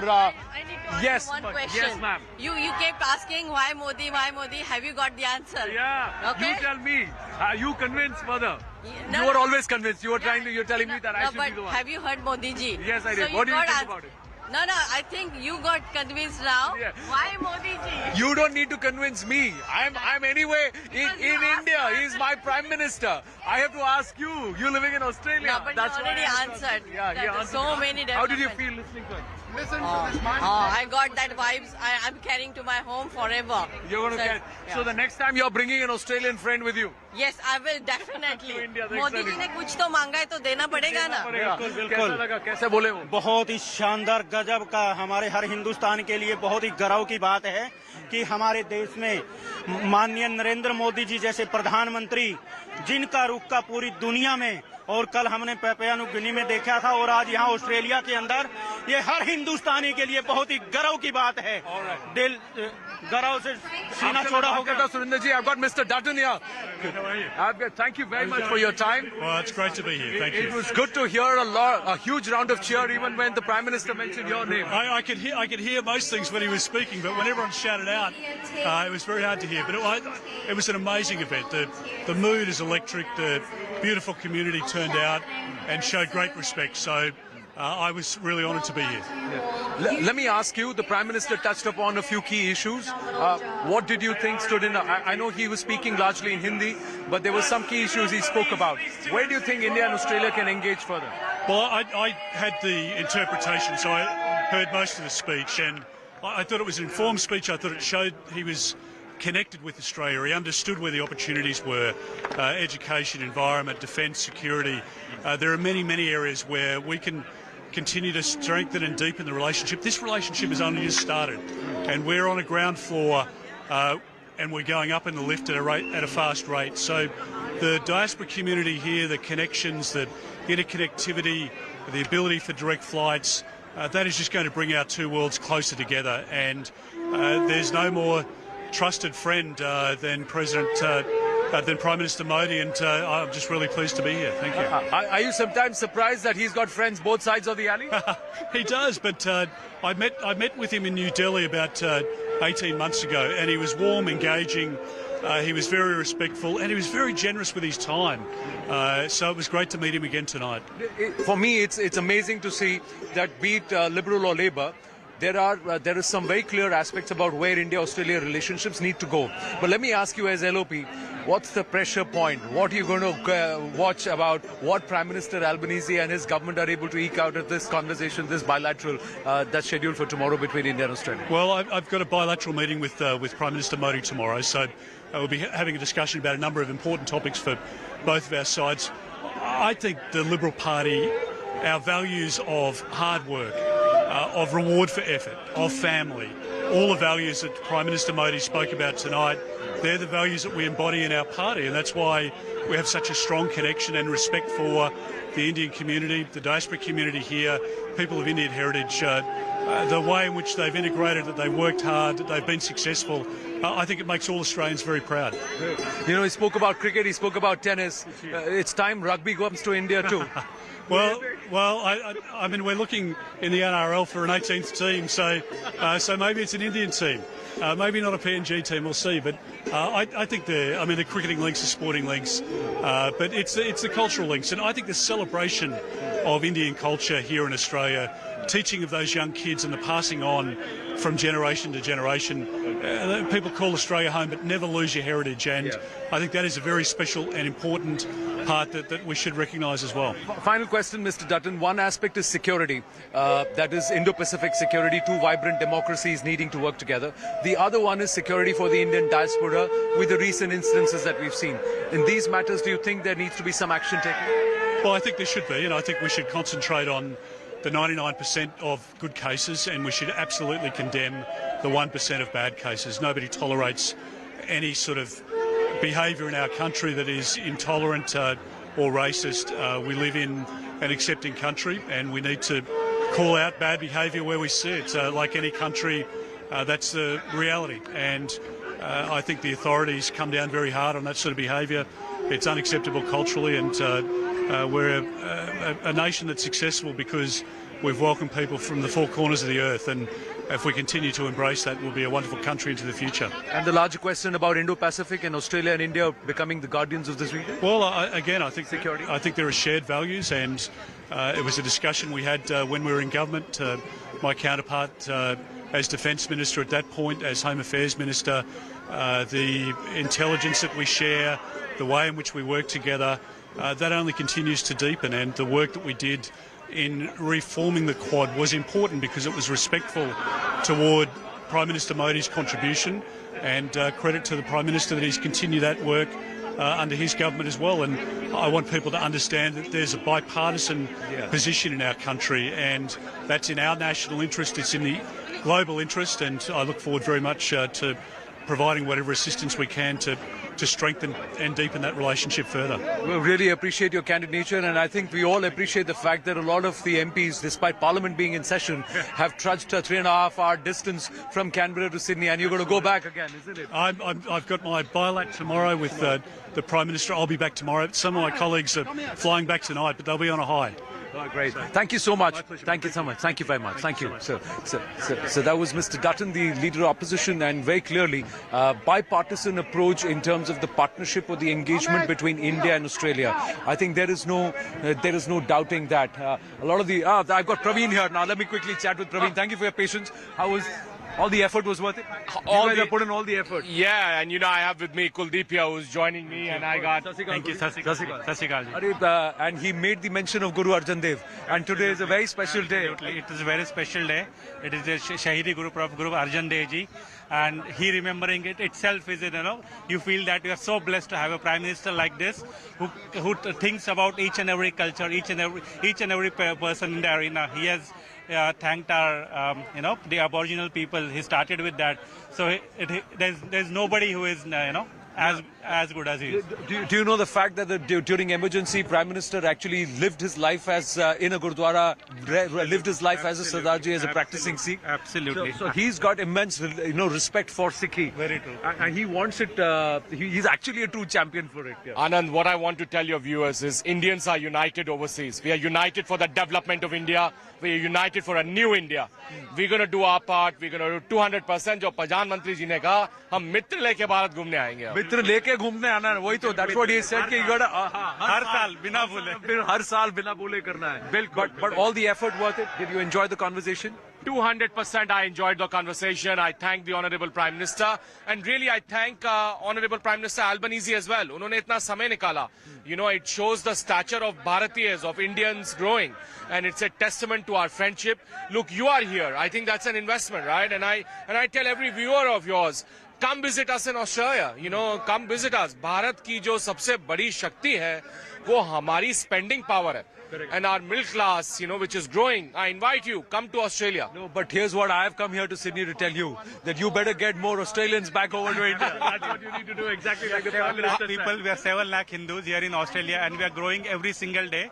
So it is itself is a proud thing for every Indians to be here, and we are, like we said, we'll make sure that we are getting visitors back from Australia back to India. Absolutely. अपने देश को लेके आओगे तो वो अपने देश को समझेंगे. That's what the Prime Minister said. And बिल्कुल आपने सही कहा. That is the corollary that now we have direct flights connectivity. Qantas is flying to Bangalore.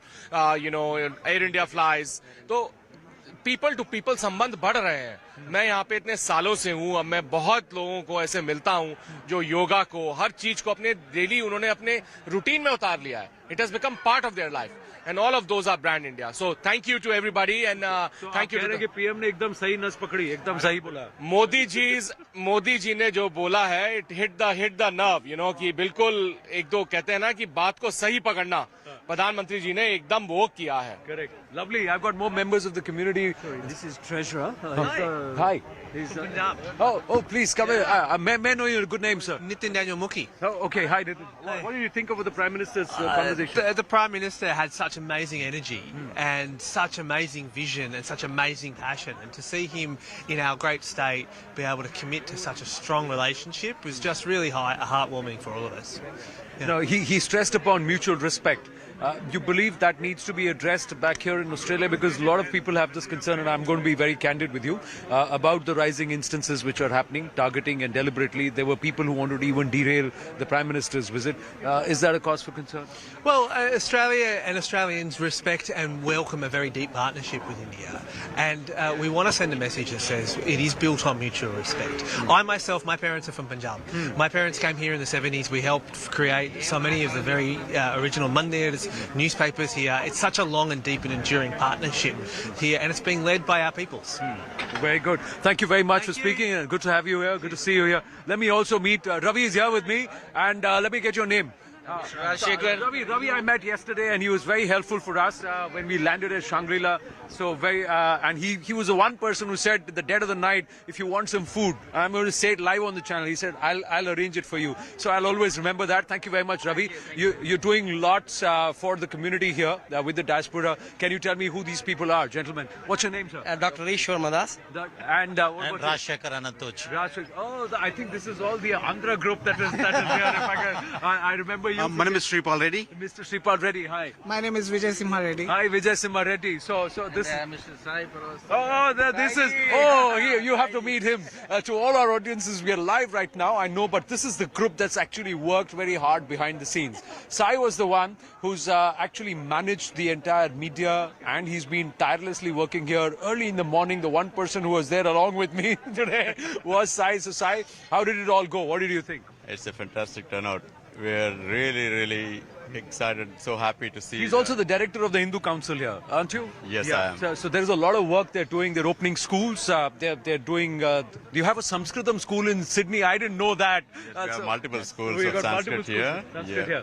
We also do this food program called Karma Kitchen, which is feeding the homeless and needy. Homeless and needy, and I think you guys did a lot of work during COVID, didn't you? Absolutely, yes. We worked round the clock during COVID, for international and national community here, both in terms of cooked food and also groceries. So some good karma in the kitchen, but tell me, what do you think? What's your takeaway from the Prime Minister's message? Was it what you were expecting or better? We can never have enough of Prime Minister's message. We wish it went for another 1 hour. We were really sad to see that it's finishing when he started saying. But yes, there were a lot of promises, and I think there's a lot of good collaboration for coming years. So we are really excited about this. The triple C's, the triple days, and the triple A's, and then God knows what else. The triple M's. So mutual respect, master chef, that comes into play. Correct. And admiration and working together. So consensus. What was the one takeaway for you? Piyush is from you say you're from Perth. Oh, you came from Perth. So he mentioned the Sailani Memorial, didn't he? Yeah. He mentioned that. That is near my house. Just a few kilometers from my house. So we know that place, and even last time in Mann Ki Baat, Prime Minister mentioned about a Sacred India Gallery. There is one beautiful place there. From ISKCON. आपको बोलना चाहिए Perth में और flights ले आया कितना सुंदर शहर है. It's beautiful. The last time I was there at the Waka bucket list ticked, but beautiful city. Times we required so many times about flight, but there is something came up and it's not work. But we are hoping in next few months maybe the flight. You have to fly from Singapore to Perth. That's what you need to do. Darwin, you got to get to we want a direct flight from Perth to any city of India. Perth to Hyderabad. Perth to Ahmedabad. Because I am from Ahmedabad. So that's the reason. Fantastic. Great talking to all of you. Thank you very much. I've got Rahul JT and I've got Reena JT here. So before we take a break, quickly, I'm just going to get. So the Mia Bibi, now he's been part of the organizing team. She's a councillor here. So one is in politics, the other one is into organization. So what did you think of the Prime Minister's speech? Amazing. As always, he has just mesmerized the whole crowd, and there was not even single person moving away from their chair. It was constant support and encouragement to us Indian diaspora. He's been running around non-stop, so the feedback good? Was it packed to the rafters? Did everybody turn up? Yeah, I think everybody turned up. They were, a beautiful atmosphere. We expected this to happen today, and I'm pretty sure that Prime Minister Modi was so happy. The facts and figures he gave to public to basically boost their morale and make them understand that India is going to be a developed country in the next 25 years. I think it's an eye-opener for us because sometimes away from sight, away from mind kind of thing. But now it's going to be just coming back. Yeah. India is going to be a developed country in 25 years. Where does that take the diaspora? You can think about. Don't think it in rupees, but think in dollars. But that's good. Good for everybody. Thank you. Your message. Your message, doctor. I'm a practicing doctor. I think one thing India can learn from Australia is particularly in primary care, which probably healthcare and in primary care, and the development of specialties like primary physician training and rural physician training, particularly extremely useful for India. So are you setting up hospitals there? No, I'm not a fan of hospital. I'm a fan of primary care. Primary care. You're a fan of different. Primary care is what you want to set up. But I believe primary care is also required here in Australia. So India has got some expertise there in setting up these Anganwadis and also primary healthcare centers. Primary care I'm talking about Australia is a different level. It's a different level. So that's where India can learn from Australia. India can learn from Australia. So in primary care, India can learn from Australia. But I'm also told that a lot of Australians actually go to Kuala Lumpur or come to India because they want to get surgeries done, and because it's quite expensive in Australia, whereas healthcare is an opportunity, or medical care is an opportunity in terms of medical tourism in India. Is that true? That's across the board. In any Western countries, healthcare is very expensive. Expensive. It comes with so we need the doctor more often in India, don't we? While we also try and learn primary healthcare systems from Australia to implement better in Australia, in India. Gentlemen, wonderful speaking with you. I've been asked to take a very short break. We've been live non-stop on this. I hope you enjoyed the coverage. Tired legs, but the energy that was here, I think, just brought me back up, brought me back alive. We're going to take a very short break. When we come back, more from the Kudos Bank Arena. Stay with us. And we really want to thank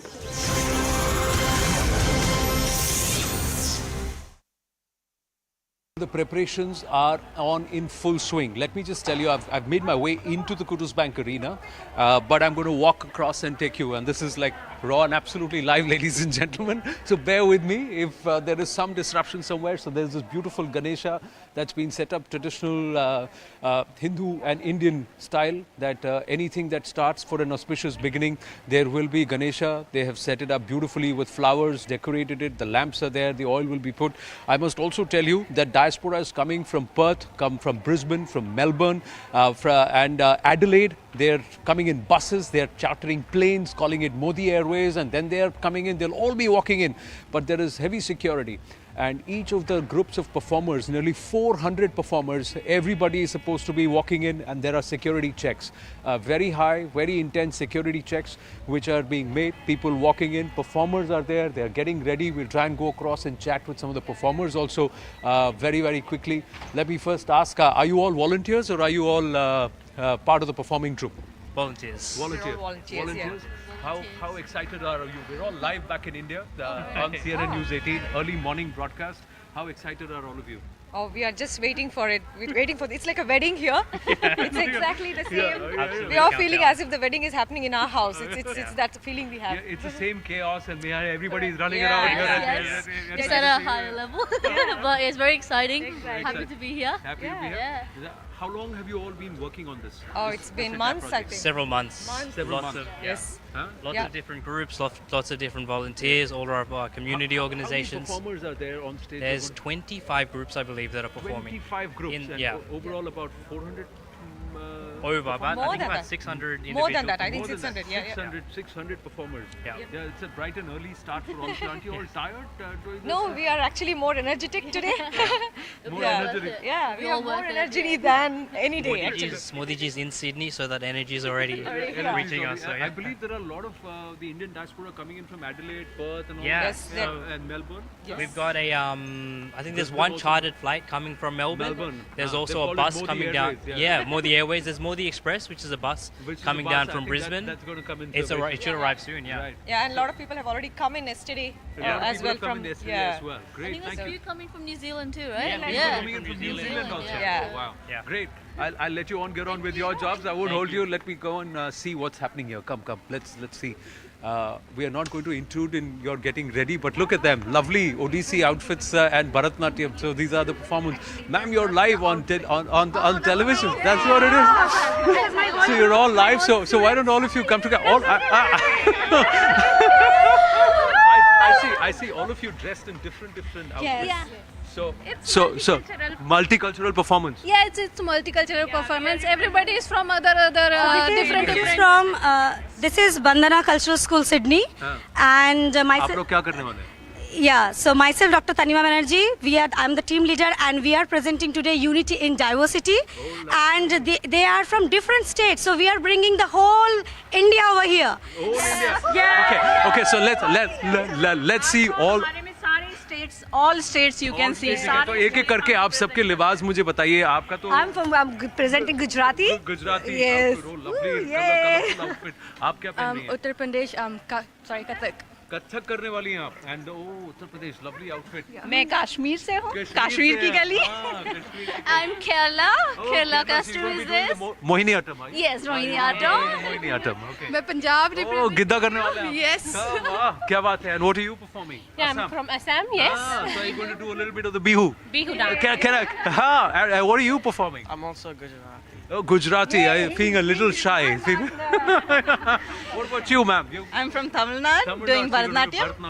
I'm doing representing Odissi. That's right. And what are you going to be doing? So I'm taking the spiritual. So I'm taking whole people towards spirituality. Prime Minister Narendra Modi will be here at this venue by 6 p.m. this evening. But you can see the kind of preparations that are underway. It was a grand welcome that was accorded for Prime Minister Narendra Modi after his very, very successful tour at the Asia-Oceania nations at Port Moresby in Papua New Guinea, and that warmth was perhaps extended when he touched down in Sydney and came from the airport and entered the hotel in Shangri-La Hotel, where he is currently lodged. He's going to have a series of business meetings this morning. There's a guard of honor that's also planned in that must have just gotten over a short while ago. But the focus is this gala reception. 22,000 people will be inside and nearly 7 to 10,000. Path and lights.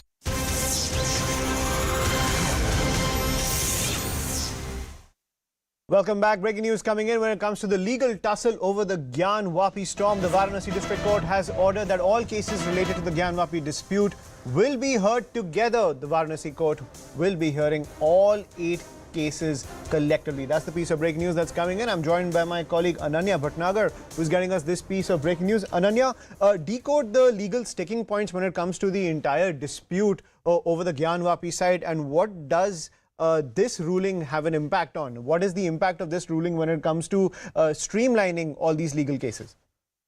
Well, this was, there are multiple petitions that are there in the Gyan Vapi case, and now since the court is now allowed for some of all of these petitions now, all of them would be heard together and the orders would be passed together in all of these applications. The cases have been clubbed as one, and all of the councils would be making their submissions before the court one by one, and then only the matter would be decided. So it is definitely a way forward to streamlining these proceedings in the Gyan Vapi case. Remember, the matter has been kept pending for a long while. The matter is also before the Supreme Court of India, and in fact a specific application with regards to conducting an ASI survey of that particular structure that was found at the site where the Gyan Vapi Mosque and the Ma Shringar Gauri temple is situated was recovered. The archaeological survey of India had given a go ahead for in fact a scientific survey to be carried out at that particular structure, which the Hindu sides believe it to be a shivling, and the Muslim side says that it is a fountain. But at the same point of time, the Muslim side moved the Supreme Court seeking a stay on that particular order, and the Supreme Court had agreed to hear the matter in the vacation. And so now whether or not the Supreme Court will be hearing this particular matter in the vacation is something that we'll get to know when the cause list comes and the matter is listed before the court. Right. Ananya, please stay with us. We're getting some more breaking news now, shifting focus to the national capital. It's a big setback to the Aam Aadmi Party. The Delhi High Court has set aside the mayor's decision to call for fresh elections of 6 members of the MCD Standing Committee. The court asked the MCD Mayor Shelley Oberoi to declare results as per voting that was held on the 24th of February. The court said that the rejected ballots should be counted. The court also said that Shelley Oberoi's decision to reject the ballot was bad in law. That is the ruling coming in from the Delhi High Court. Ananya continues to be with us on the phone line. Ananya, decode this for us. this order has been passed by Purvishendra Kumar Kaurav of the Delhi High Court. This is a single judge bench that had passed this particular order, clearly saying that Shelley O'Brien should declare result as per the counting that had happened on February 24 and had in fact, ordered for a re-election. The High Court has set aside the re-election in this particular case and has said that she should declare the result on the basis of what happened in February 24. Remember that a tussle had broken out between the BJP and the Aam Aadmi Party over, the choice of the standing committee members of the MCD, and there were contentions that were raised over certain votes that were casted during that particular voting period. Remember, Shelley O'Brien was at that point of time the mayor of the MCD and was the chair at that particular election that was taking place. Now, what is very, very clear is that this is a big setback to the Aam Aadmi Party, because remember that the Aam Aadmi Party had constantly been claiming that the BJP was unrightfully given a right to vote and cast certain vote in the standing committee members, and now this has been given a legal stamp. The High Court has said that the ruling of Shelley O'Brien has been ruled out. The orders have been set aside, and she will have to declare the result as per what had happened on February 24th. Ayushman. Right. Thank you, Ananya, for getting us that piece of breaking news. We're going to take a quick break. More news and updates on the other side.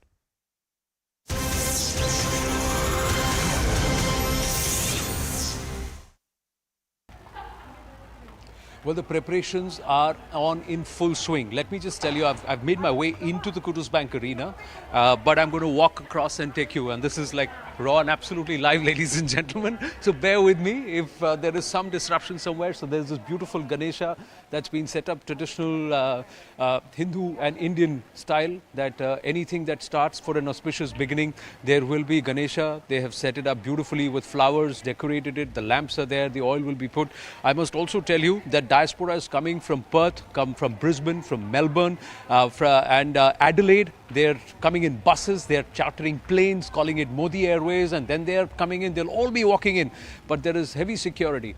And each of the groups of performers, nearly 400 performers, everybody is supposed to be walking in, and there are security checks. Very high, very intense security checks which are being made. People walking in, performers are there, they're getting ready. We'll try and go across and chat with some of the performers also very, very quickly. Let me first ask, are you all volunteers or are you all part of the performing troupe? Volunteers. Volunteers. Volunteers, yeah. How excited are you? We're all live back in India on CNN News 18, early morning broadcast. How excited are all of you? Oh, we are just waiting for it. We're waiting for it. It's like a wedding here. It's exactly the same. We are feeling as if the wedding is happening in our house. It's that feeling we have. Yeah, it's the same chaos, and everybody's running around. Yes. It's at a higher level, but it's very exciting. Happy to be here. Happy to be here. Yeah. How long have you all been working on this? Oh, it's been months, I think. Several months. Several months. Yes. Huh? Lots of different groups, lots of different volunteers, all of our community organizations. How many performers are there on stage? There's 25 groups, I believe, that are performing. 25 groups, overall about 400? Over, about, I think than about that. 600 individuals. More than that, I think 600, 600 performers. Yeah. It's a bright and early start for all. Aren't you all tired doing this? No, we are actually more energetic today. More energetic. Yeah, we have more energy than any day, actually. Modi ji's in Sydney, so that energy is already reaching us. So, I believe there are a lot of the Indian diaspora coming in from Adelaide, Perth, and all Yes, and Melbourne. Yes. We've got a, I think there's one chartered flight coming from Melbourne. There's also a bus coming down. Yeah, Modi Airways. There's Modi Express, which is a bus coming down from Brisbane. That's going to come in. It should arrive soon, yeah. Right. Yeah, and a lot of people have already come in yesterday as well from as well. Great. I think there's a few coming from New Zealand too, Yeah, right? Coming in from New Zealand also. Yeah. Wow. Yeah. Great. I'll let you get on with your jobs. I won't hold you. Let me go and see what's happening here. Come. Let's see. We are not going to intrude in your getting ready, but look at them. Lovely Odissi outfits and Bharatnatyam. So these are the performers. Ma'am, you're live on television. That's what it is. So you're all live. So why don't all of you come together? I see all of you dressed in different outfits. Yes. So multicultural performance. Yeah, it's multicultural performance. Everybody is from other different. This is Bandhana Cultural School, Sydney, and myself. आप लोग क्या करने वाले हैं? Yeah, so myself, Dr. Tanima Banerjee, I'm the team leader, and we are presenting today Unity in Diversity, and they are from different states, so we are bringing the whole India over here. India. Yeah. Okay. So let's see all. सारे states all states you can see. तो एक-एक करके आप सबके लिबास मुझे बताइए. आपका तो I'm presenting Gujarati. Gujarati. Yes. Lovely Yay. outfit. आप क्या पहन रही हैं? Uttar Pradesh, Kathak. कथक करने वाली हैं आप. And Uttar Pradesh, lovely outfit. मैं कश्मीर से हूँ. कश्मीर की गली. I'm Kerala. Kerala costume is this. Mohiniyattam. Yes, Mohiniyattam. Mohiniyattam. Okay. मैं पंजाब Oh, गिद्दा करने वाले हैं. Yes. वाह, क्या बात है. And what are you performing? Yeah, I'm from Assam. Yes. So you're going to do a little bit of the bihu. Bihu dance. Can I? What are you performing? I'm also Gujarati. Oh, Gujarati. I'm feeling a little shy. What about you, ma'am? I'm from Tamil Nadu, doing Bharatanatyam. I'm doing representing Odissi. That's right. And what are you going to be doing? So I'm taking the spiritual. So I'm taking whole people towards spirituality. Prime Minister Narendra Modi will be here at this venue by 6 p.m. this evening. But you can see the kind of preparations that are underway. It was a grand welcome that was accorded for Prime Minister Narendra Modi after his very, very successful tour at the Asia-Oceania nations at Port Moresby in Papua New Guinea, and that warmth was perhaps extended when he touched down in Sydney and came from the airport and entered the hotel in Shangri-La Hotel, where he is currently lodged. He's going to have a series of business meetings this morning. There's a guard of honor that's also planned in that must have just gotten over a short while ago. But the focus is this gala reception. 22,000 people will be inside and nearly 7,000 to 10,000 people are expected to be outside. The activity, the buzz has already started, and I'll get you right into the heart of it. But first, the welcome for Prime Minister Narendra Modi. Never before has something like this been done for a nation's leader.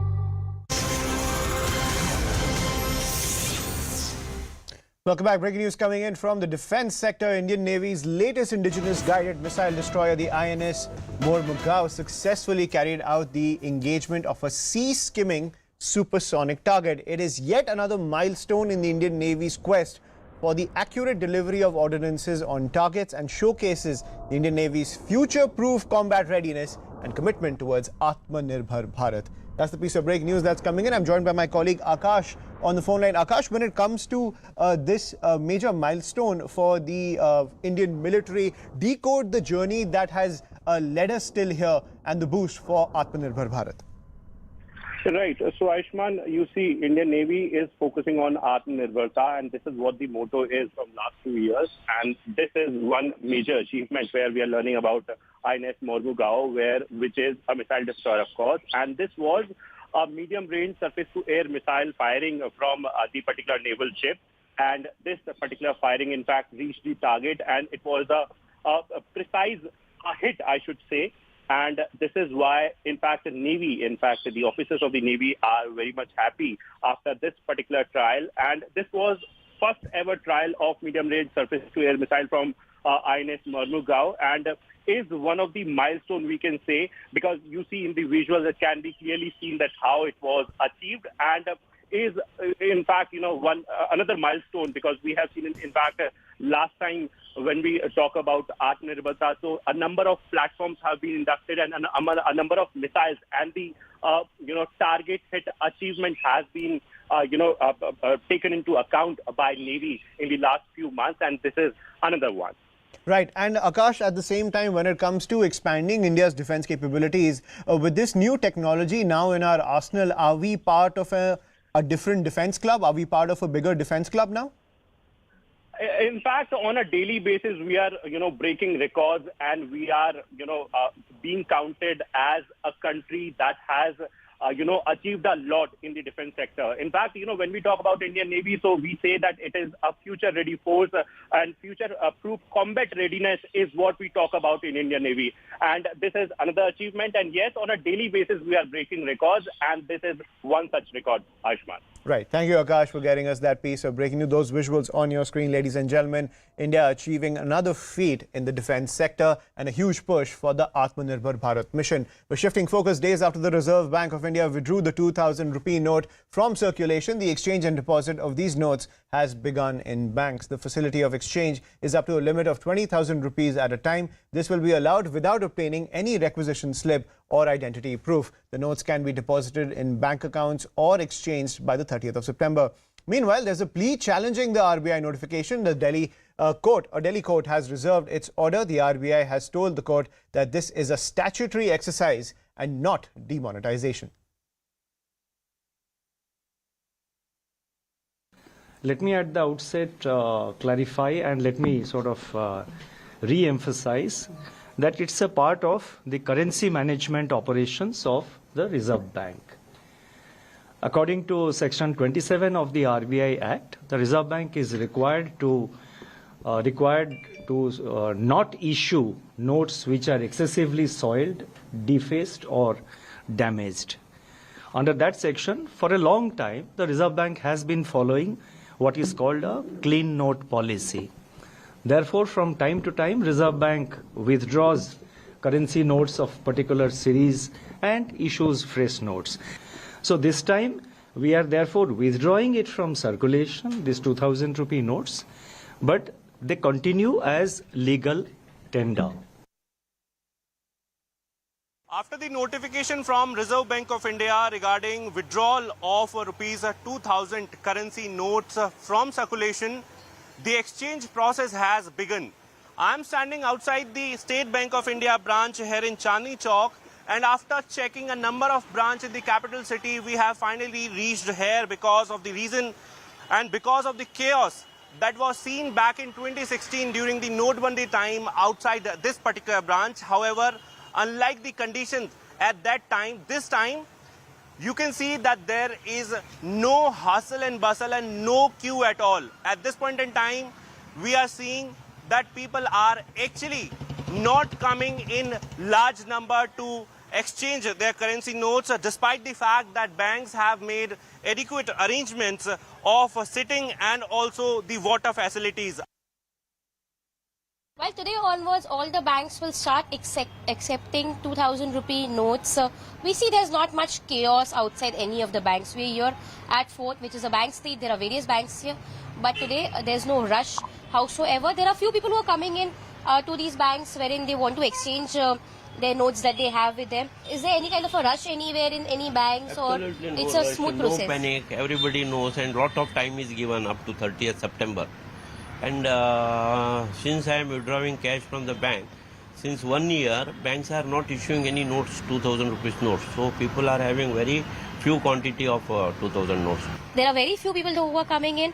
There's not too much queue inside banks. Banks have also given this option of having a kiosk. This is basically where you see that you deposit bank. These are ATM machines. So now in these kiosk kind of machines, what's in fact being seen is that those who want to deposit their money and put that 2,000 directly inside their bank account can also be done. So here there are two options that are being given to people. That is, one, they can exchange their notes and get currency in return, that is in lower denomination, be it 200 or 500. And the other option is to deposit that money directly in their accounts, which is being done through the kiosk facility. Hello and welcome. You're watching CNN News 18. I'm Rehatul Siddiqui, and over the next 60 minutes, I'll be bringing you all the top news stories that are dominating the headlines. We begin with some breaking news that we are getting at the top of 4 p.m. And this is as per defense sources that have closely told CNN News 18 that after the eastern and western sectors, now China is working on connectivity and approach to the line of actual control in the middle sector. The defense sources also have said that the new PLA camp has now been seen near the Niti Pass, and this time it is been seen in Uttarakhand. And China has also constructed a new link road to the border. These are some serious information and inputs that we've managed to access from defense sources. My colleague Akash Sharma, who's got us all of those inputs, is with us on the broadcast. Akash, this is something really very serious. Now we've been told that now middle sector is something that China is also looking at, and this time the area that it has decided to build infrastructure is Uttarakhand. Which part of Uttarakhand exactly are we looking at? Right. So middle sector is, one of the three sectors where we share border with China. And, middle sector is one sector which is considered as the most peaceful sector. Yes, we have We seem to have lost that link with Akash. We'll try and re-establish that connection, but that was an important piece of information that Akash is bringing to our viewers. Remember, we've been talking about how the eastern and western sector has already been compromised with Chinese PLA already deploying forces there, trying to build infrastructure there. And now we hear of infrastructure building by China in the middle sector as well. This is the Niti Pass, which is in Uttarakhand that we're talking about. Akash is back with us on the broadcast. Yes, Akash, please go ahead. So I was talking about this particular sector, and the information that we are getting is that China has constructed a new link road. In fact, a camp has been constructed by China very close to Niti Pass. Yes, of course, in their own territory, but is very close to Niti Pass. And as far as this particular sector is concerned, so China is constantly working on enhancing its air capabilities and also the communication and the connectivity in this particular area. Okay. It is somewhere concerning because we have seen the conditions in the eastern and the western sector, and we know the intention of China. As of now, we have several disputed areas, including Barahoti, which is very close to Niti Pass, and Niti Pass is again one of the strategic pass.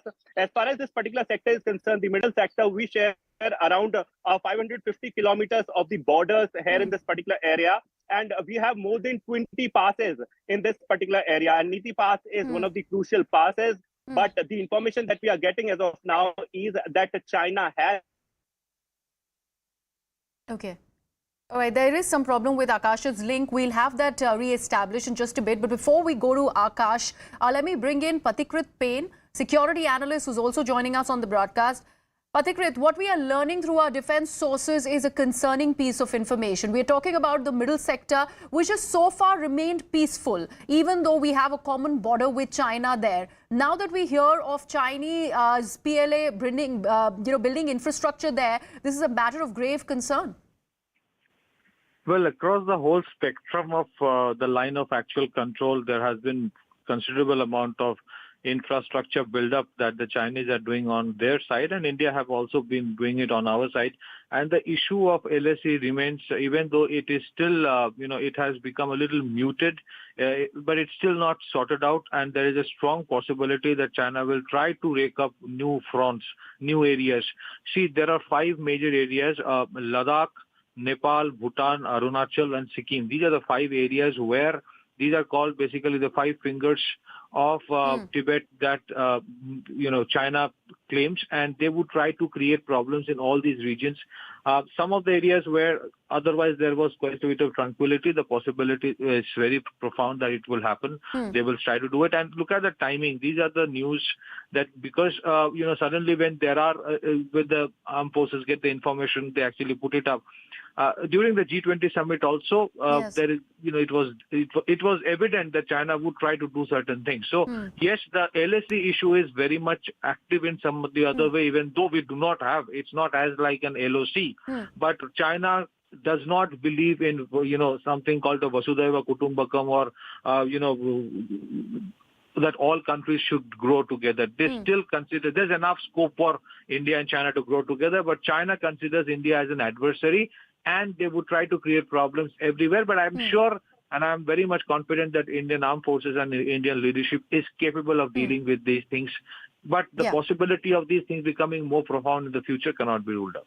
Pathikrit, it's interesting that you mentioned the G20 summit, even as the tourism summit is currently underway in Kashmir, which China has given a snub to, and they claim that it is because this summit is being held in what they are terming as a disputed territory of Kashmir.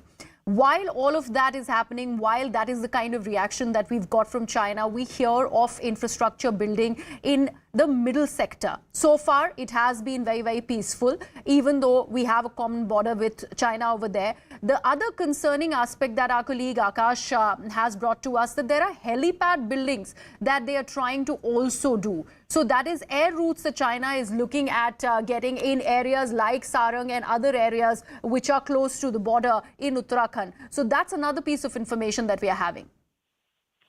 Well, all these areas along the LSC where the infrastructure buildup is happening, the Chinese per se has an army which has not ever been as much acclimatized in any kind of a mountain warfare. During the Galwan, issue also, where there was a face-off, there are a lot of lacunae and the loopholes and weaknesses of the army of China were evident. So I think, the issue is far from over. They're trying to build, infrastructure through which they can mobilize their personnel at a very rapid pace, and I'm sure the armed forces and the government of India is pretty well aware of it, because the infrastructure build-up on Indian side also has been in to make sure that it is matched to the one that is happening on the other side. India's ability to mobilize along LAC has also, the time frame has drastically come down. There are a lot of infrastructure build-up. We have also done, yes, mobilization is an issue, and that's the reason these helipads are coming up.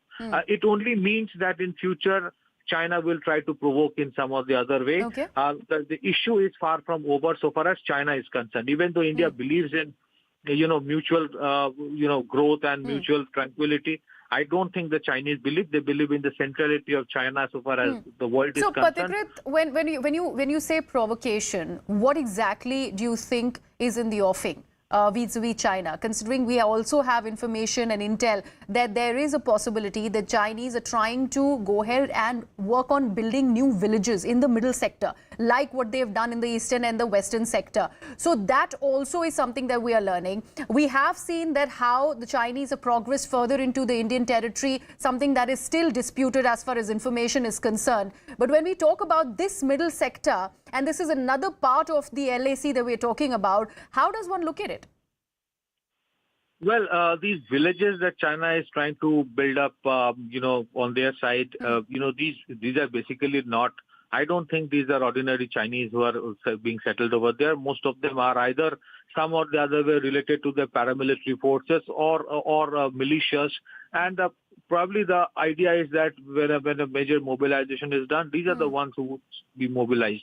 So, yes, the issue, there is an issue of the, LSC and the border not being defined so far as India-China border is concerned. And there are certain areas where India have claimed and the Chinese also claim. There are areas from both sides claim. So that issue needs to be sorted out. But time and again, the government of India and the Indian armed forces have told Chinese that if you claim certain areas, then you have to show maps, the old maps, to actually, show that these are the areas which you can legitimately claim.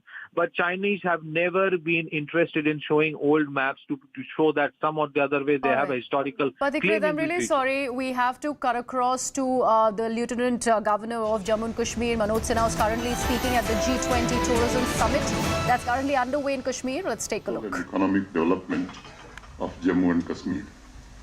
In the last 4 years, policies and programs have been reshaped so that the benefits of growth percolate to the masses and nurture the nature. In tourism sector, there has been unprecedented increase in the tourist footfall after the second wave of COVID pandemic, and we were happy to host over 18 million tourists last year, which I would say was unparalleled since independence. I have also been informed that the ongoing third tourism working group meeting in Srinagar is the biggest gathering of foreign delegates so far. I think it is bigger than previous tourism working group meetings in Darjeeling, Gujarat. Almost all G20 nations delegates, representatives and other stakeholders of tourism industry of the respective countries are participating in the event. I have been informed that 59 delegates from 27 countries are participating in the G20 meeting at Srinagar, and it is a reflection of India's strength and our ancient values of Vasudhaiva Kutumbakam. Mitro, green tourism, offbeat destination, local community के involvement तथा tourism को industry का दर्जा देकर जम्मू कश्मीर के पर्यटन को नई ऊंचाई प्रदान करने की हम सबने कोशिश की है। 3 दशक बाद नई फिल्म नीति, आधुनिक बुनियादी ढांचे और ईज ऑफ डूइंग बिजनेस सहित निरंतर सुधारों ने जम्मू कश्मीर को फिल्मों की शूटिंग के लिए एक पसंदीदा डेस्टिनेशन में बदल दिया है, जो अर्थव्यवस्था को भी हमारी मजबूत कर रहा है और लोगों को रोजगार के अवसर भी प्रदान कर रहा है। कुल मिलाकर पिछले फाइनेंशियल ईयर में इस सेक्टर ने सकल घरेलू उत्पाद में जीडीपी में लगभग 7% का योगदान दिया है। इस अचीवमेंट को अगर मैं शायरी के लफ्जों में कहूं तो 1000 बर्क गिरे लाख आंधियां उठें, वो फूल खिल के रहेंगे जो खिलने वाले हैं। मैं पूर्ण विश्वास के साथ ये बात कह सकता हूं कि माननीय प्रधानमंत्री श्री नरेंद्र मोदी जी के मार्गदर्शन में जम्मू कश्मीर तेजी से अमन और तरक्की के रास्ते पर आगे बढ़ रहा है। होल ऑफ गवर्नमेंट अप्रोच के साथ पड़ोसी मुल्क द्वारा स्पॉन्सर्ड टेररिज्म के इकोसिस्टम को लगभग सफाया करने में हमने काफी हद तक सफलता पाई है। आज का जम्मू कश्मीर हड़ताल, अलगाववादी या पत्थरबाजों की भूमि नहीं है, यह शांति और समृद्धि की जमीन बन गई है। अब पूरे वर्ष स्कूल और कॉलेज खुले रहते हैं। हमारे नौजवान कैरियर पर पूरा ध्यान दे रहे हैं और अपने सपनों और आकांक्षाओं को पूरा करने की हर कोशिश कर रहे हैं। आज का जम्मू कश्मीर भारत के संविधान द्वारा शासित है, जिसने कानून का शासन और आम नागरिकों की सर्वोच्चता स्थापित की है। यहाँ जमीनी लोकतंत्र काफी ताकतवर हुआ है। 3 टियर पंचायती राज सिस्टम, त्रिस्तरीय पंचायती प्रणाली ने नीति निर्माण में लोगों की भागीदारी, विकास में स्थिरता और निरंतरता सुनिश्चित की है। और इस जन भागीदारी के महाअभियान में हर नागरिक यहाँ का कह रहा है कि परों को खोल जमाना उड़ान देखता है, परों को खोल जमाना उड़ान देखता है, जमीन पर बैठ के क्या आसमान देखता है। साथियों, जम्मू कश्मीर में स्वतंत्र और जीवंत मीडिया काम कर रहा है और प्रतिदिन यहाँ 400 से अधिक न्यूज़पेपर प्रकाशित हो रहे हैं। डिजिटल क्रांति ने सामाजिक सांस्कृतिक परिवर्तन की एक नई शुरुआत की है, जिसने समाज के हर वर्ग, विशेषकर युवा पीढ़ी को सशक्त बनाया है। 35 वर्ष से कम आयु की 65% से अधिक आबादी के साथ हम जम्मू कश्मीर में युवाओं की एक शक्तिशाली शक्ति का उदय देख रहे हैं, जो इन्वेंशन, इनोवेशन और रिसर्च में योगदान दे रहा है। आपको जानकर हैरानी होगी कि पिछले साल जम्मू कश्मीर में विभिन्न खेल आयोजनों में, स्पोर्ट्स एक्टिविटीज में 60 लाख युवाओं ने हिस्सा लिया था। More than 60 lakh youth participated in sports activity. Jammu Kashmir के हर एक जिले में इंडोर स्पोर्ट्स हॉल, बढ़िया स्पोर्ट्स इंफ्रास्ट्रक्चर बनाने में हमें कामयाबी मिली है। गुलमर्ग को अंतर्राष्ट्रीय स्तर का विंटर स्पोर्ट्स डेस्टिनेशन बनाने की हम कोशिश कर रहे हैं।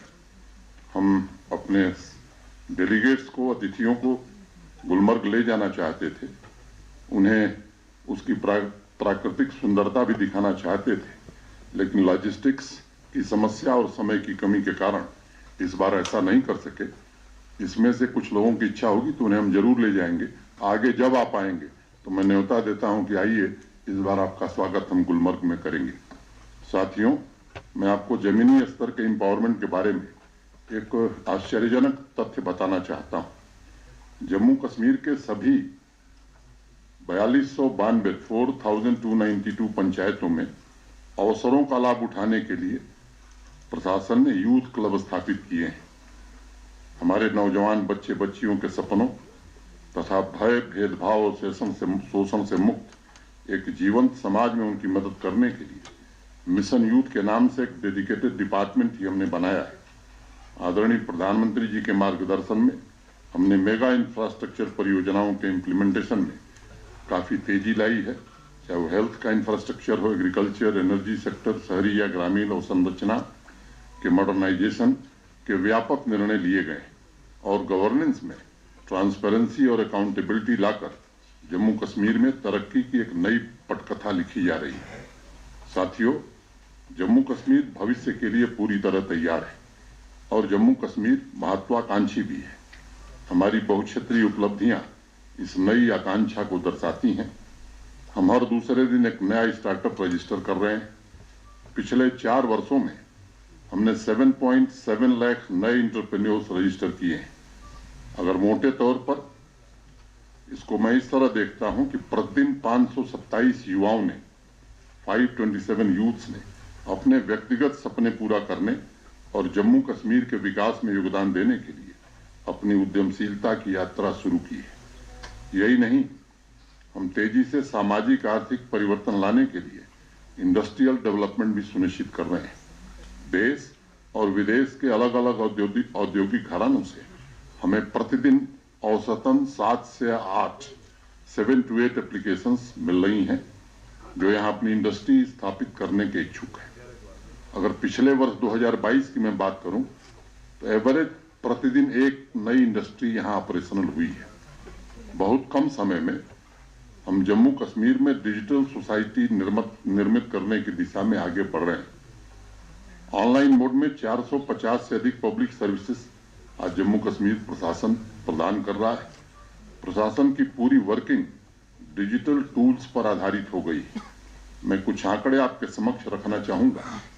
2022 में 2022 में जम्मू कश्मीर ने प्रतिदिन 1.2 मिलियन ई ट्रांजैक्शन दर्ज किया था और इस साल 2023 के पहले 4 महीने में हमने 2.3 मिलियन ई ट्रांजैक्शन दर्ज किए हैं, जो कई अन्य राज्यों की तुलना में काफी अधिक है। 150 से ज्यादा higher educational institutions, 2 central universities, 2 AIIMS, IIT, IIM, 7 state universities और अनेक प्रीमियर इंस्टीट्यूशंस की स्थापना के साथ जम्मू कश्मीर न सिर्फ राष्ट्र की नॉलेज इकोनॉमी में योगदान दे रहा है बल्कि इंडस्ट्री 4.0 के लिए ह्यूमन कैपिटल तैयार करने में भी समर्थ हो गया। 2019 के बाद प्रोजेक्ट्स को इंप्लीमेंट करने की हमारी गति लगभग 10 गुना बढ़ गई। 2018-19 में जहां 9,229 प्रोजेक्ट पूरे हुए थे, जबकि पिछले फाइनेंशियल ईयर में हमने 92,560 प्रोजेक्ट्स पूरे किए। हम एक प्रभावी और कुशल ग्रामीण बुनियादी ढांचे का निर्माण भी कर रहे हैं।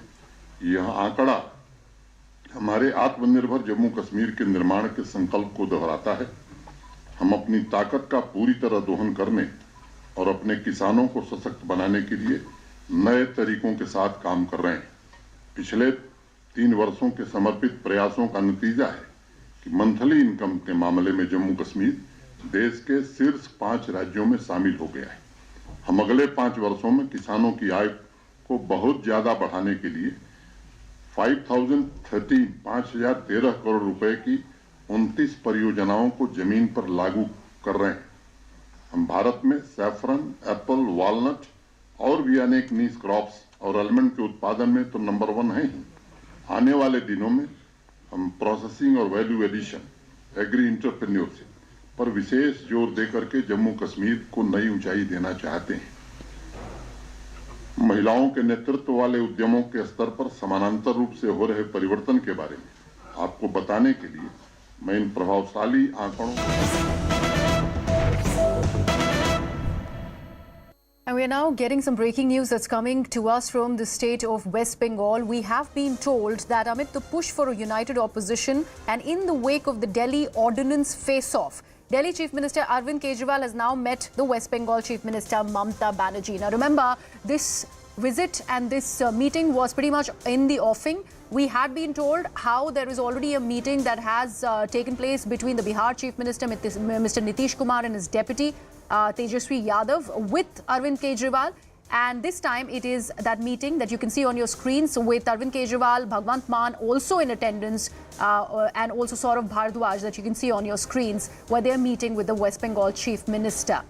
My colleague Kamalika is now joining us on the broadcast. Kamalika, this meeting was pretty much in the offing. Amid this talk about an opposition push ahead of the 2024 general elections, this meeting assumes a lot of significance. Yeah, a lot of significance. And let me tell you, the team which is meeting Mamta Banerjee, it's not only Arvind Kejriwal, but the entire AAP team, Arvind Kejriwal, Punjab Chief Minister Bhagwant Singh Mann, Raghav Chadda, and also, this importantly Atishi. So the entire important members of our team is meeting Mamta Banerjee right now in Nabanno, where I'm standing. This meeting is going on. It's quite very significant because obviously the relationship between Arvind Kejriwal and Mamta Banerjee has always been good, and both of their relationship with Congress is always under question. Now that's going to be one of the biggest factors in uniting the opposition. Now, 27, there is this Niti Aayog meeting in Delhi where all the chief ministers will go. Whether is it possible to have a separate meeting with the non-BJP chief ministers that point of time? That thing will be discussed as what we are getting in from the sources. Obviously, today in the morning, Arvind Kejriwal, while he was coming from Delhi, he has tweeted that regarding the Delhi ordinance, he is going to meet up all the leaders and he is going to get the support from all the non-BJP leaders, from all the opposition leaders. Now, that also will be in the discussion. But broadly, this is a opposition unity meeting that's taking place right now here in Nabanno. Mamta Banerjee, Arvind Kejriwal is meeting right now. And the interesting thing is also there are various regional shatraps, various regional strong players like Nitish Kumar. Nitish Kumar has also been meeting Congress. Nitish Kumar has also met Mamta Banerjee. So whoever is strong in whichever area, that's what the theory of Mamta Banerjee is here. One person against BJP, one candidate against BJP. That is the other theory coming up. So is it possible for entire India that opposition will get united and one candidate against BJP will take place?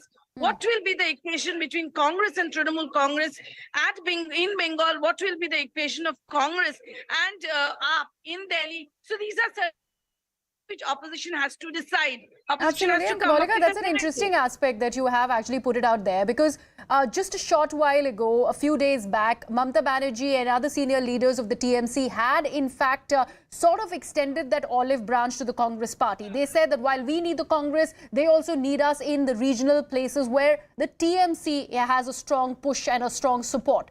In this case, where does it lead and leave that equation with the Congress when it is about the Aam Aadmi Party and the TMC, considering the Congress is not seeing eye to eye with the AAP, and with this olive branch extended, we did not have very good statements that have come out of the Congress leaders as well. So where does it leave the Congress party? Where among the stock of opposition unity lies the Congress? Yeah, obviously that's a big question, and here we have seen that Mamta Banerjee herself has said that she has no problem in supporting Congress, and there are near about 200 seats where Congress is fighting BJP alone. But she has also said that this Congress has to also give support to the regional parties, like in the state of Uttar Pradesh, where Akhilesh Yadav is a strong player. There Congress has to sacrifice. Like in Bengal, where Trinamool Congress is a strong player, there will the Congress sacrifice. That's a big thing. Mamta Banerjee has very good relationship with Sonia Gandhi and with Sonia Gandhi and Congress top brass, but Mamta Banerjee does not have that equation with Rahul Gandhi. So that is a very interesting thing which has to be seen. But right now, two most important players of the opposition camp, Arvind Kejriwal, Mamta Banerjee, is meeting right now here in Nabanno. Also, Kamalika, the fact that right now the strongest push will be about this ordinance and blocking of it when it reaches the Rajya Sabha. At least that's at the onset this meeting is all about, because after this big meeting with Mamta Banerjee, Arvind Kejriwal is headed to Maharashtra, where he is going to be meeting the senior NCP leaders and also Uddhav Thackeray. So what are we learning about that aspect? And after this meeting, is there going to be an addressal before the media by both the AAP leaders and Mamta Banerjee together at a press conference? Yeah, that's what is expected, that the AAP leaders and Mamta Banerjee, Arvind Kejriwal and Mamta Banerjee might go for a joint press conference. Now, this is also a very important question which you asked, that this ordinance and Arvind Kejriwal has started his journey from Calcutta, and then he will go to Maharashtra. This is also going to be one litmus test for the opposition as far as this ordinance is concerned and its numbers in Rajya Sabha is concerned. So Arvind who all will be actually supporting Arvind Kejriwal. What is going to be the Congress stand? So this is another, this will be another show through which the opposition is really going to show that there is an opposition unity, just not in meeting, just not in words, but on ground. That is to be seen in this, what happens with this ordinance in Rajya Sabha. On the other hand, obviously, all these meetings which are taking place, these are actually, the groundwork for 2024. Even in 2017 onwards, we saw that there were a lot of meetings between the opposition parties. In 2019, if you remember, in the month of January, there was a big brigade called by Mamta Banerjee, but still opposition did not get that result at that point of time. Yes. Now, what is going to be the theory? Whoever strong in whichever place who is going to contest, will that help? How the formula is going to work? What's going to be the role of Congress? What's going to be the equation with Congress and Trinamool and Congress and AAM? That's going to be very important. That we have to really see. And what narrative the opposition actually projects to counter Narendra Modi, to counter the central government, the BJP government, that is to be seen. Absolutely. Thank you so much for that, Kamalika. So in the midst of that conundrum, when it is about the Congress party, where does it stand amid this opposition unity? Is Arvind Kejriwal really trying to bring up a formidable front? That is also the big question, like my colleague Kamalika was putting. There is this meeting that is currently underway with the West Bengal Chief Minister, Arvind Kejriwal, and all his leaders from the Aam Aadmi Party, like Bhagwant Mann, like Saurabh Bhardwaj, all of them attending. They have headed to West Bengal, and after this, they are going to go to Maharashtra, where they would be meeting senior NCP leaders and also the Uddhav faction of the Shiv Sena. Where does it all go from here? Only time can tell. What we are doing right now is slipping into a very short break and coming right back.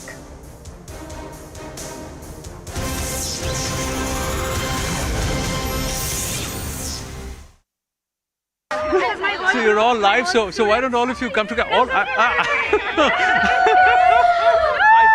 I see all of you dressed in different outfits. Yeah. So multicultural performance. Yeah, it's a multicultural performance. Everybody is from different. This is Bandhana Cultural School, Sydney, and myself. आप लोग क्या करने वाले हैं? Yeah, so myself, Dr. Tanima Banerjee, I'm the team leader, and we are presenting today Unity in Diversity. And they are from different states, so we are bringing the whole India over here. Yeah. Okay. So let's see all states you can see. तो एक-एक करके आप सबके लिबास मुझे बताइए. आपका तो I'm presenting Gujarati. Gujarati. Yes. Lovely, colorful outfit. आप क्या पहन रही हैं? Uttar Pradesh, Kathak. कथक करने वाली हैं आप. And Uttar Pradesh, lovely outfit. मैं कश्मीर से हूँ. कश्मीर की गली. I'm Kerala costume is this. Mohiniyattam. Yes, Mohiniyattam. Mohiniyattam. Okay. मैं पंजाब Oh, गिद्दा करने वाले हैं. Yes. क्या बात है? And what are you performing? Yeah, I'm from Assam. Yes. So you're going to do a little bit of the bihu. Bihu dance. What are you performing? I'm also Gujarati. Oh, Gujarati. I'm feeling a little shy. What about you, ma'am? I'm from Tamil Nadu, doing Bharatanatyam. I'm doing representing Odissi. That's right. And what are you going to be doing? So I'm taking the spiritual. So I'm taking whole people towards spirituality. Prime Minister Narendra Modi will be here at this venue by 6 p.m. this evening. But you can see the kind of preparations that are underway. It was a grand welcome that was accorded for Prime Minister Narendra Modi after his very, very successful tour at the Asia-Oceania nations at Port Moresby in Papua New Guinea, and that warmth was perhaps extended when he touched down in Sydney and came from the airport and entered the hotel in Shangri-La Hotel, where he is currently lodged. He's going to have a series of business meetings this morning. There's a guard of honor that's also planned in that must have just gotten over a short while ago. But the focus is this gala reception. 22,000 people will be inside, and nearly 7,000 to 10,000 people are expected to be outside. The activity, the buzz has already started, and I'll get you right into the heart of it. But first, the welcome for Prime Minister Narendra Modi.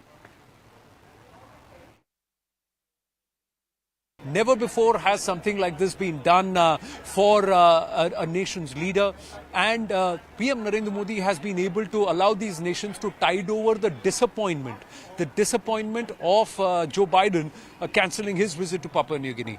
The New Zealand Prime Minister goes there, and I think India has now steered the discourse and perhaps put the spotlight on those nations that were generally passed over. They were those flyover nations which happened, which were never considered as important in the Asia-Oceanic region. But India also now looks at itself as a leader of the global south. That's how exactly India has been wanting to position itself. But more importantly, they get vital support. India gets vital support for backing these nations, voicing the concerns of these nations at the multilateral and multinational platforms. Then it will also get its support at WTO. It will also get the support of these nations at the UN. And that will be significant in taking the cause of the global south and fighting for it. We saw this come to fruition at the previous WTO edition under the Union Minister Piyush Goyal, where across 5 or 6 various points, India was able to enforce and push through certain aspects in the paragraphs in the way it was worded, way it was written, aspects and concerns of nations like India and other developing nations as far as the water is concerned, use of the waters, maritime trade, maritime fishing, all of these aspects are concerned, even with rice, and of course beyond that, in terms of getting a vaccine waiver and a TRIPS waiver. So that aspects with TRIPS waiver.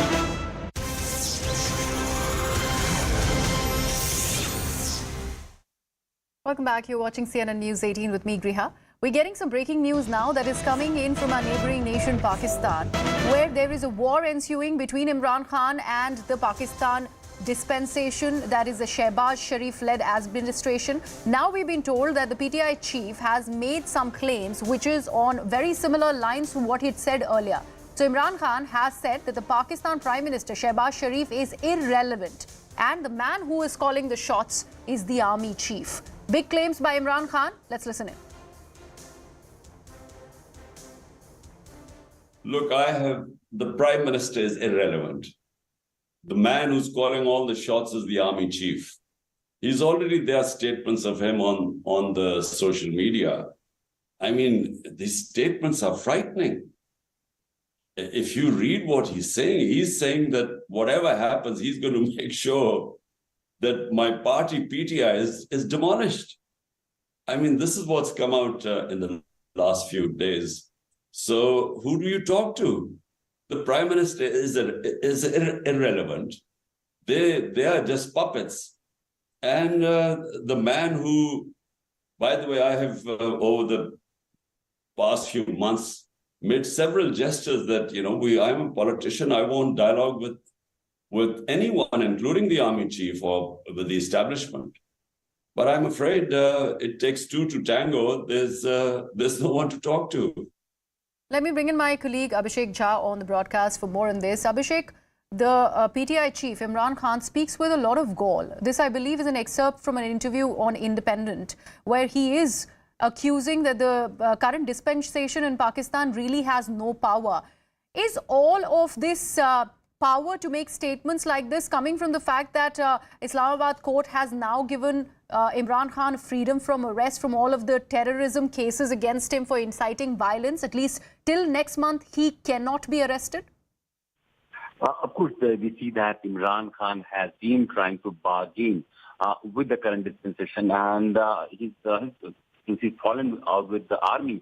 So most of his anger or criticism has been directed towards army, and he's been saying that Shehbaz Sharif government in the center of Pakistan is just a face of it. It is actually being run by the army forces.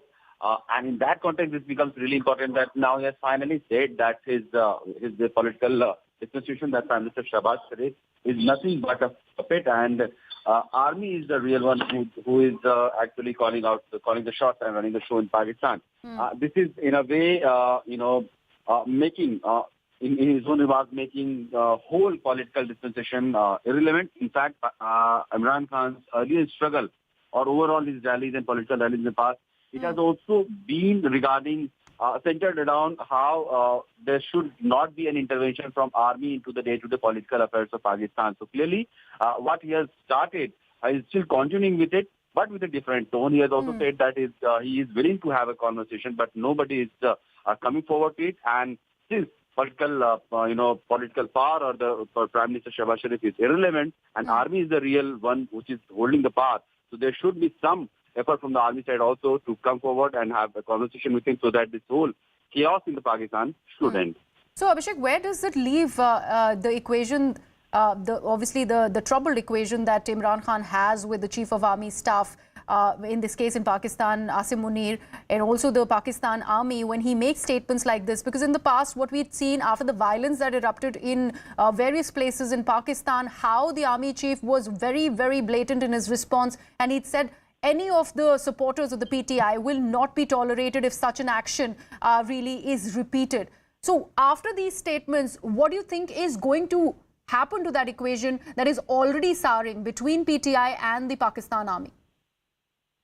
See, Imran Khan is a very, very intelligent politician, one should say, and he has all the slyness of or astuteness of a politician that is necessary to survive in a country like Pakistan, where this whole chaos between army and institution is always at loggerheads. Now, when he has said that Shehbaz Sharif has no relevance and army is calling a shot, so somebody from the army should come forward and have a talk with him. He's clearly making Shehbaz Sharif irrelevant. But if somebody from the army comes forward and sees, okay, let's have a conversation and end this chaos, then clearly he will be vindicated that, okay, this is what I have always been saying, that army is the real power in the country and Shehbaz Sharif is irrelevant. And if there is some initiation from the government side that they want to have a back channel talk with Imran Khan to end this chaos, he will always say that I don't want to talk to you because you don't have the power to discuss the issue. So clearly, though he appears to be willing to have a conversation with his opposition, means army and government, but the intent doesn't look like so, because army cannot come forward to have an official dialogue with Imran Khan on this whole political scenario in Pakistan. And Shehbaz Sharif is somebody whom Imran Khan doesn't consider a political power right now. And we have already seen, Abhishek, what has happened in the past. There were similar statements that had been made by Imran Khan in the past, where he has insinuated how real power in Pakistan lies with the army. And we had seen how the Pakistan Rangers really stormed into that Islamabad court to take him into custody. This instigation clearly is not working for Imran Khan. See, in the past also Imran Khan has been saying that army is the culprit. He has tried to demonize army, senior generals of army. And to some extent he has been successful also, because on the 9th of May, after the arrest of Imran Khan, what we saw happening in entire Pakistan was public anger directed towards army installments. Army assets were set ablaze, army camps were vandalized, those buildings, those garrisons, they were stormed into by the people. So clearly there was not much of the ire that the existing government felt, or the PDM party or PML Nawaz group they faced. So there was no political clashes. There was clear clash between PTI workers and the army. So he has clearly divided this whole narrative between him and Pakistan Army. Pakistan Army cannot come forward and fight in open front with him. So he is very smart, trying to move around, trying to shift goalposts and create a narrative, making himself the center of news piece in everyday newspaper in Pakistan. Independent Urdu, the interview that we are talking about, is one of the most respectable newspaper or media organization in Pakistan. So, and he's been very busy engaging with international media also. So clearly he is trying to garner as much sympathy and support from across the world in favor of him while demonizing Pakistan's army. So this is what his political move has been. And to some extent, he's been successful also. All right. Abhishek, I request you to stay on with us. Remember, the Pakistan PTI chief, Imran Khan, has once again insinuated that it is the army who calls the shots in Pakistan. And he's also this time said, quote unquote, that the Pakistan Prime Minister, Shehbaz Sharif, is irrelevant. Let's listen into that very quote once again. Look, the Prime Minister is irrelevant. The man who's calling all the shots is the army chief. He's already, there are statements of him on the social media. I mean, these statements are frightening. If you read what he's saying that whatever happens, he's going to make sure that my party PTI is demolished. I mean, this is what's come out in the last few days. So they are just puppets. And the man who, by the way, I have over the past few months made several gestures that, I'm a politician. I won't dialogue with anyone, including the army chief or with the establishment. But I'm afraid it takes two to tango. There's no one to talk to. Imran Khan saying that he is willing to have that conversation with the Pakistan Army Chief, but it takes two to tango. He has not yet received any sort of a response. Nice to see him. Very blessed to see him. Yes. I did ask Modi the only one thing. Did the little girl get to sing? Yeah, she sang. Where she sang? Where she sang? She sang in front of Modi. The one thing I asked Modi was, Modi, we want a land for crematorium because this is happening, and we want a crematorium. Every Indian has to be sent back with respect. So that is not available, and he said he'll look into it, giving a land. Look into it. So yes, given as a simple, something which we think is normal in India is something which is absent here, and you asked for it. Yes, exactly. That's a crematorium. One more thing, he made a point to meet each and everyone from the right to end. There is some disruption somewhere, so there's this beautiful Ganesha that's been set up, traditional Hindu and Indian style, that anything that starts for an auspicious beginning, there will be Ganesha. They have set it up beautifully with flowers, decorated it, the lamps are there, the oil will be put. I must also tell you that Diaspora is coming from Perth, come from Brisbane, from Melbourne, and Adelaide. They're coming in buses, they're chartering planes, calling it Modi Airways, and then they're coming in, they'll all be walking in. But there is heavy security.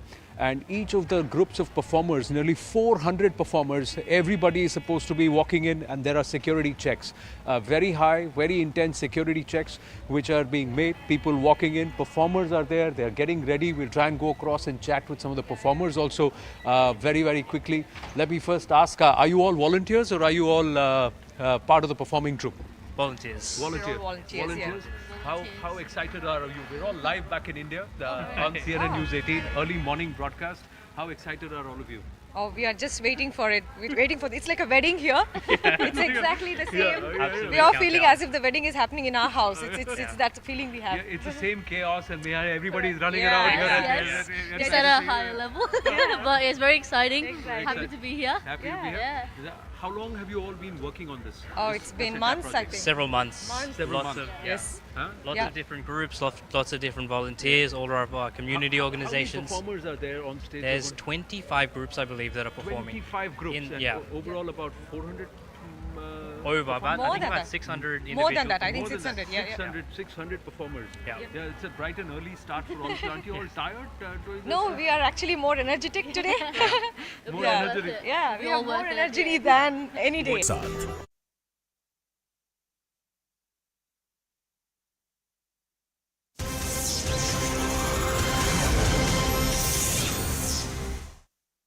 Welcome back. You're watching CNN News 18. Now, Prime Minister Narendra Modi, who is currently in Australia for the third and final leg of his three-nation tour, received a rousing welcome at the Kudos Arena at Sydney Olympic Park, where he arrived with the Australian Prime Minister Anthony Albanese.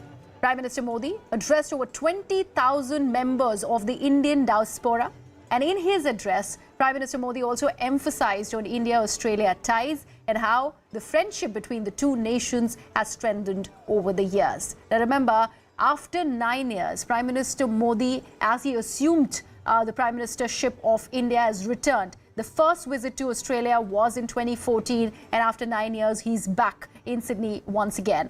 Mega cultural program showcasing India's rich cultural heritage was held in honor of the Prime Minister.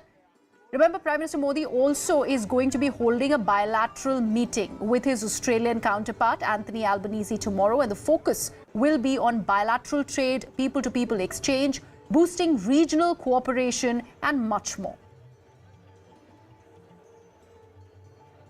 Bharat और Australia के ऐतिहासिक संबंधों का विस्तार इससे कहीं ज्यादा बड़ा है। सबसे बड़ा आधार है म्यूचुअल ट्रस्ट और म्यूचुअल रिस्पेक्ट। दुनिया की सबसे बड़ी और सबसे युवा टैलेंट फैक्ट्री जिस देश में है वो है वो है, सही जवाब दे रहे हैं आप, वो है इंडिया। जिन संभावनाओं को तलाश रही है उसमें ये स्वाभाविक भी है।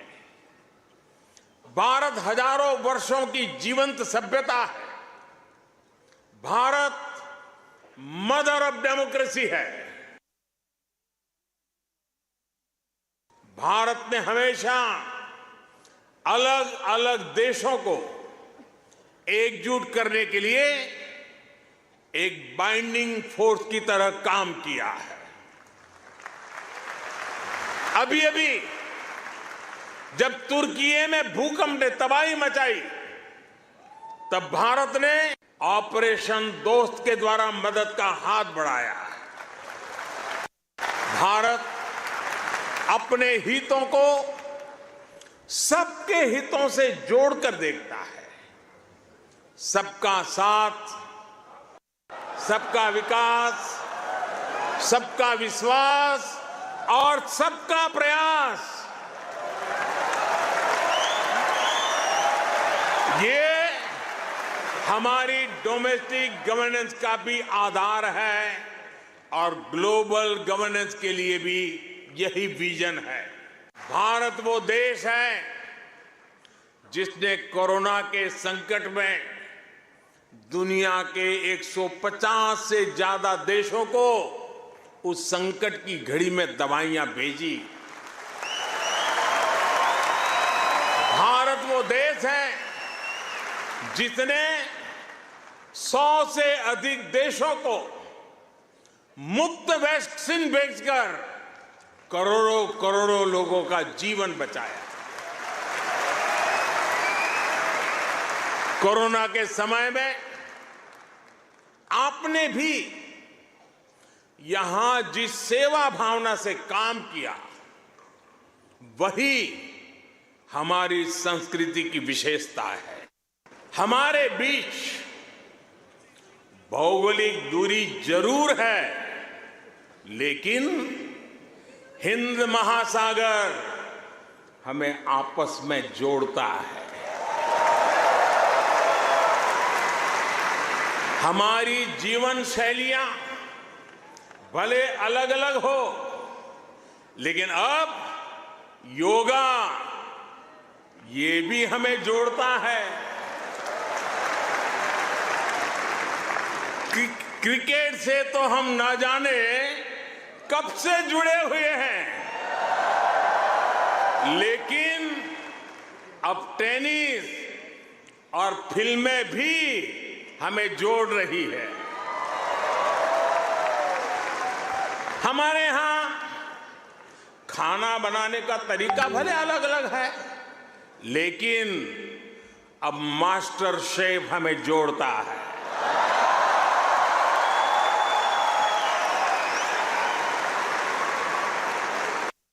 Just my first year as Prime Minister, which I'm celebrating today,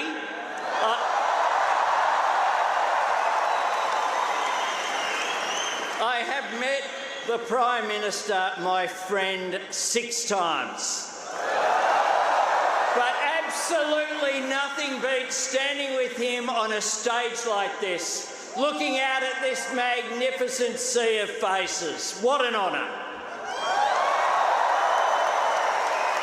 And what a joy it is to get to welcome Prime Minister Modi here with all of you.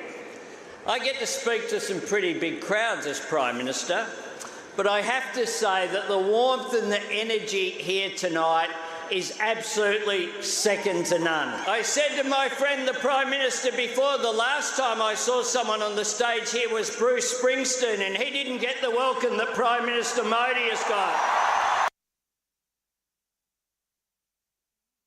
He made the mention of Guru Arjan Dev, and today is a very special day. It is a very special day. It is the Shahidi Guru of Guru Arjan Dev Ji, and he remembering it itself is, you feel that you are so blessed to have a Prime Minister like this, who thinks about each and every culture, each and every person in the arena. He has thanked our, the Aboriginal people. He started with that. So there's nobody who is, as good as he is. What I want to tell your viewers is Indians are united overseas. We are united for the development of India. We are united for a new India. We're going to do our part. We're going to do 200%. जो प्रधानमंत्री जी ने कहा, हम मित्र लेके भारत घूमने आएंगे. We were really sad to see that it's finishing. Very sad saying, but yes, there were a lot of promises, and I think there's a lot of good collaboration for coming years. So we are really excited about this. The triple Cs, the triple Ds, and the triple A's, and then God knows what else. The triple M's. So what did you think of the Prime Minister's speech? Amazing. As always, he has just mesmerized the whole crowd. And there was not even a single person moving away from their chair. It was constant support and encouragement to us Indian diaspora. He's been running around non-stop, so the feedback good? Was it packed to the rafters? Did everybody turn up? Yeah, I think everybody turned up. They were, a beautiful atmosphere. We expected this to happen today. And I'm pretty sure that Prime Minister Modi was so happy.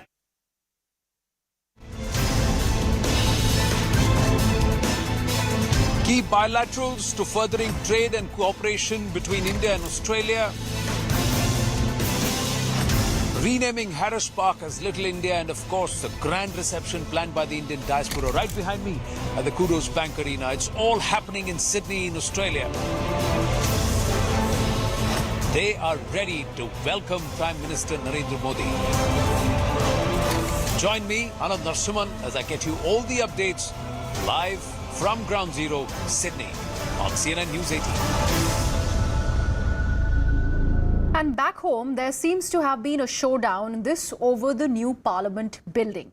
Now, there is a mega face-off that has erupted over the inauguration of the new Parliament building. Calling out the Modi government, Congress chief Mallikarjun Kharge has accused the government of quote-unquote repeatedly disrespecting propriety by not inviting the president of the country for the inauguration. Now, Union Minister Hardeep Singh Puri has hit back at the Congress party, and he has said that Congress has a habit of raking controversies where there is none.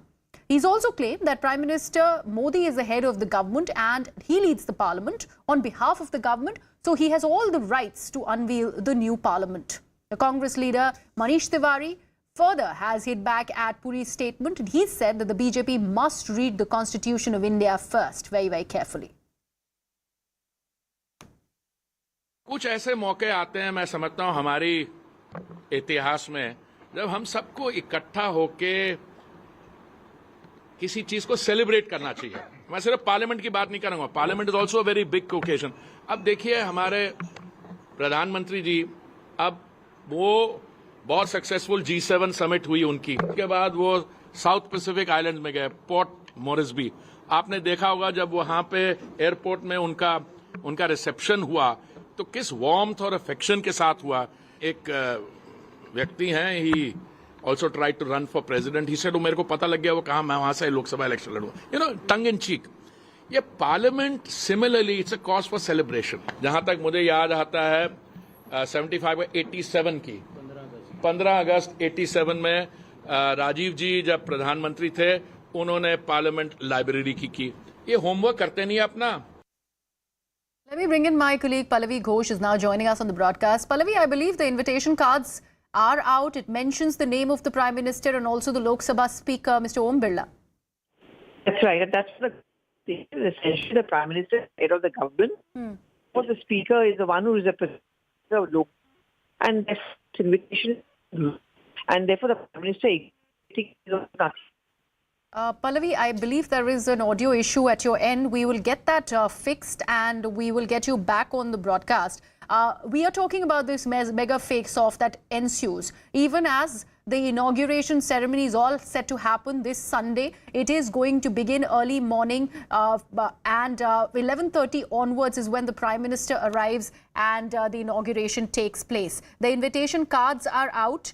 And it is already mentioning the name of the Prime Minister. More importantly, we've been told that tentatively on the 28th of May, from the morning onwards, 7 a.m. onwards, there is going to be a mantra charan that is going to begin. And from 11:30, the Prime Minister is going to arrive at the ceremony venue. Pallavi is back with us on the broadcast. Yes, Pallavi. Pallavi, are you there? 5 a.m. onwards only see the start of preparation in Parliament. The aim is when the Havan Puja is going to take place and around 11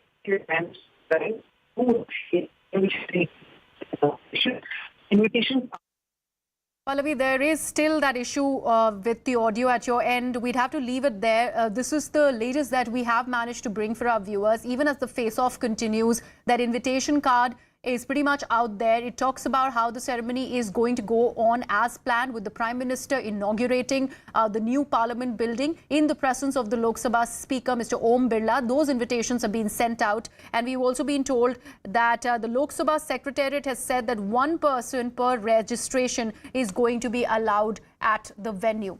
We leave it at that, and right now we're shifting our focus and talking about that entire withdrawal of the 2,000 rupee notes from circulation by the Reserve Bank of India. Now, days after that announcement has been made by the RBI, as far as the circulation is concerned, the exchange and deposit of the 2,000 rupee notes has begun in the various banks starting today. The facility of exchange is up to a limit of 20,000 rupees at a time. Now remember, this is going to be allowed without obtaining any requisition slip or even an ID proof. The notes can be deposited in bank accounts or even exchanged by the 30th of September. Meanwhile, there is a plea challenging the RBI notification as to how can the notes be allowed to exchange without an ID proof. The Delhi court has reserved its order on the same. The RBI has in fact told the court that this is a statutory exercise and not demonetization. After the notification from Reserve Bank of India regarding withdrawal of rupees 2,000 currency notes from circulation, the exchange process has begun. I am standing outside the State Bank of India branch here in Chandni Chowk, and after checking a number of branches in the capital city, we have finally reached here because of the reason and because of the chaos that was seen back in 2016 during the Notebandi time outside this particular branch. However, unlike the conditions at that time, this time you can see that there is no hustle and bustle and no queue at all. At this point in time, we are seeing that people are actually not coming in large number to exchange their currency notes, despite the fact that banks have made adequate arrangements of sitting and also the water facilities. Well, today onwards, all the banks will start accepting 2,000 rupee notes. We see there's not much chaos outside any of the banks. We're here at Fort, which is a bank street. There are various banks here, but today there's no rush. Howsoever, there are few people who are coming in to these banks wherein they want to exchange their notes that they have with them. Is there any kind of a rush anywhere in any banks? Absolutely or no it's rush, a smooth process? No panic. Everybody knows, and lot of time is given up to 30th September. And since I am withdrawing cash from the bank, since 1 year, banks are not issuing any notes, 2,000 rupees notes. So people are having very few quantity of 2,000 notes. There are very few people who are coming in. There's not too much queue inside banks. Banks have also given this option of having a kiosk. This is basically where you see that you deposit bank. These are ATM machines. So now in these kiosk kind of machines, what's in fact being seen is that those who want to deposit their money and put that 2,000 directly inside their bank account can also be done. So here there are two options that are being given to people. That is, one, they can exchange their notes and get currency in return, that is in lower denomination, be it 200 or 500. And the other option is to deposit that money directly in their accounts, which is being done through the kiosk facility.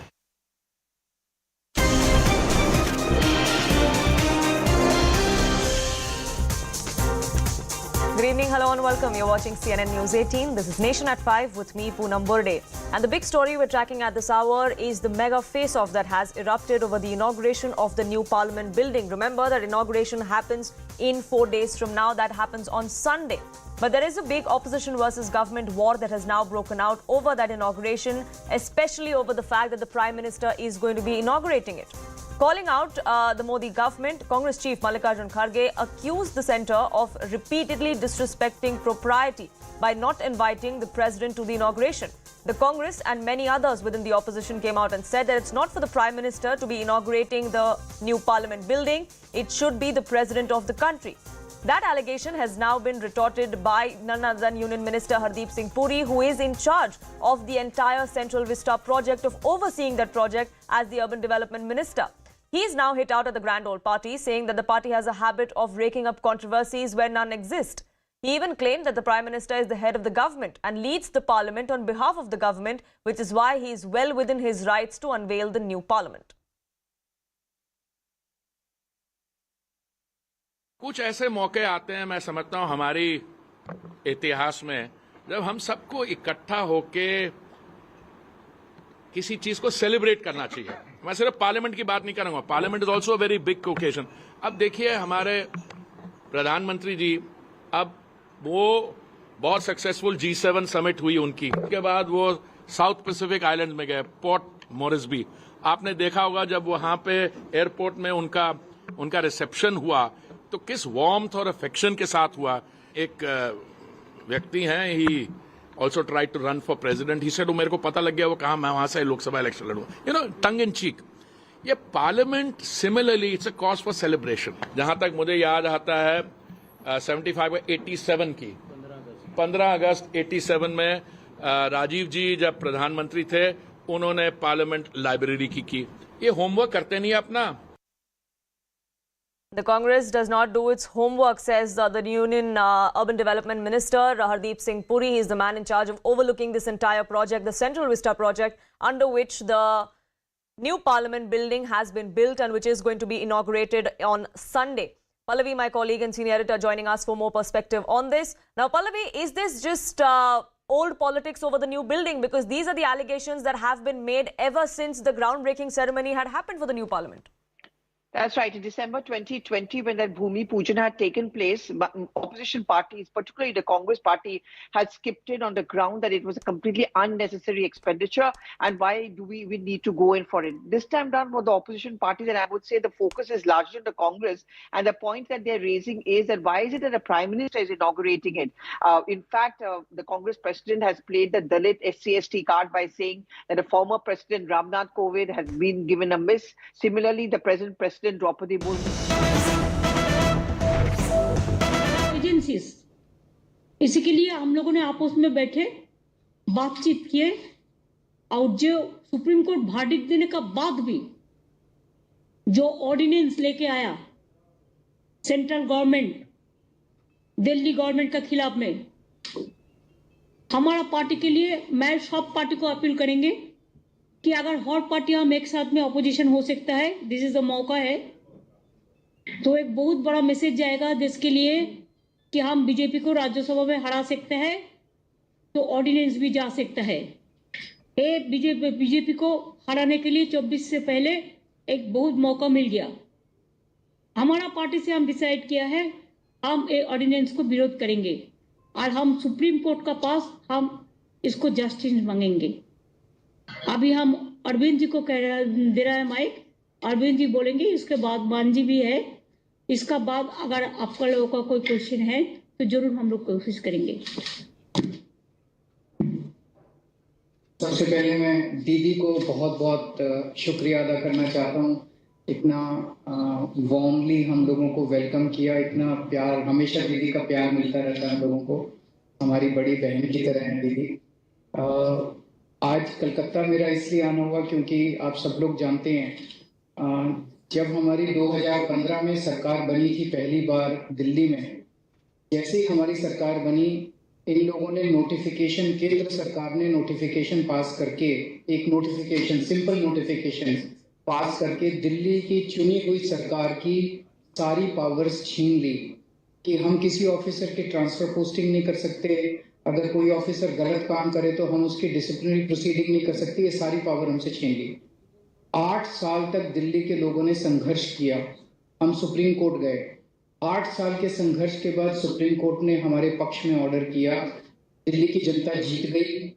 लेकिन जैसे ही order आया supreme court का, 1 हफ्ते के बाद इन्होंने ordinance लाके जो सुप्रीम कोर्ट का ऑर्डर था उसको उन्होंने पलट दिया. और उस दिन पलटा जिस दिन सुप्रीम कोर्ट वेकेशन पे जा रहा था. इसका मतलब इनके दिल में काला था. इन्हें पता था कि अगर सुप्रीम कोर्ट होता तो अगले दिन उसके ऊपर स्टे लग जाता. तो इनका ऑर्डिनेंस गलत है.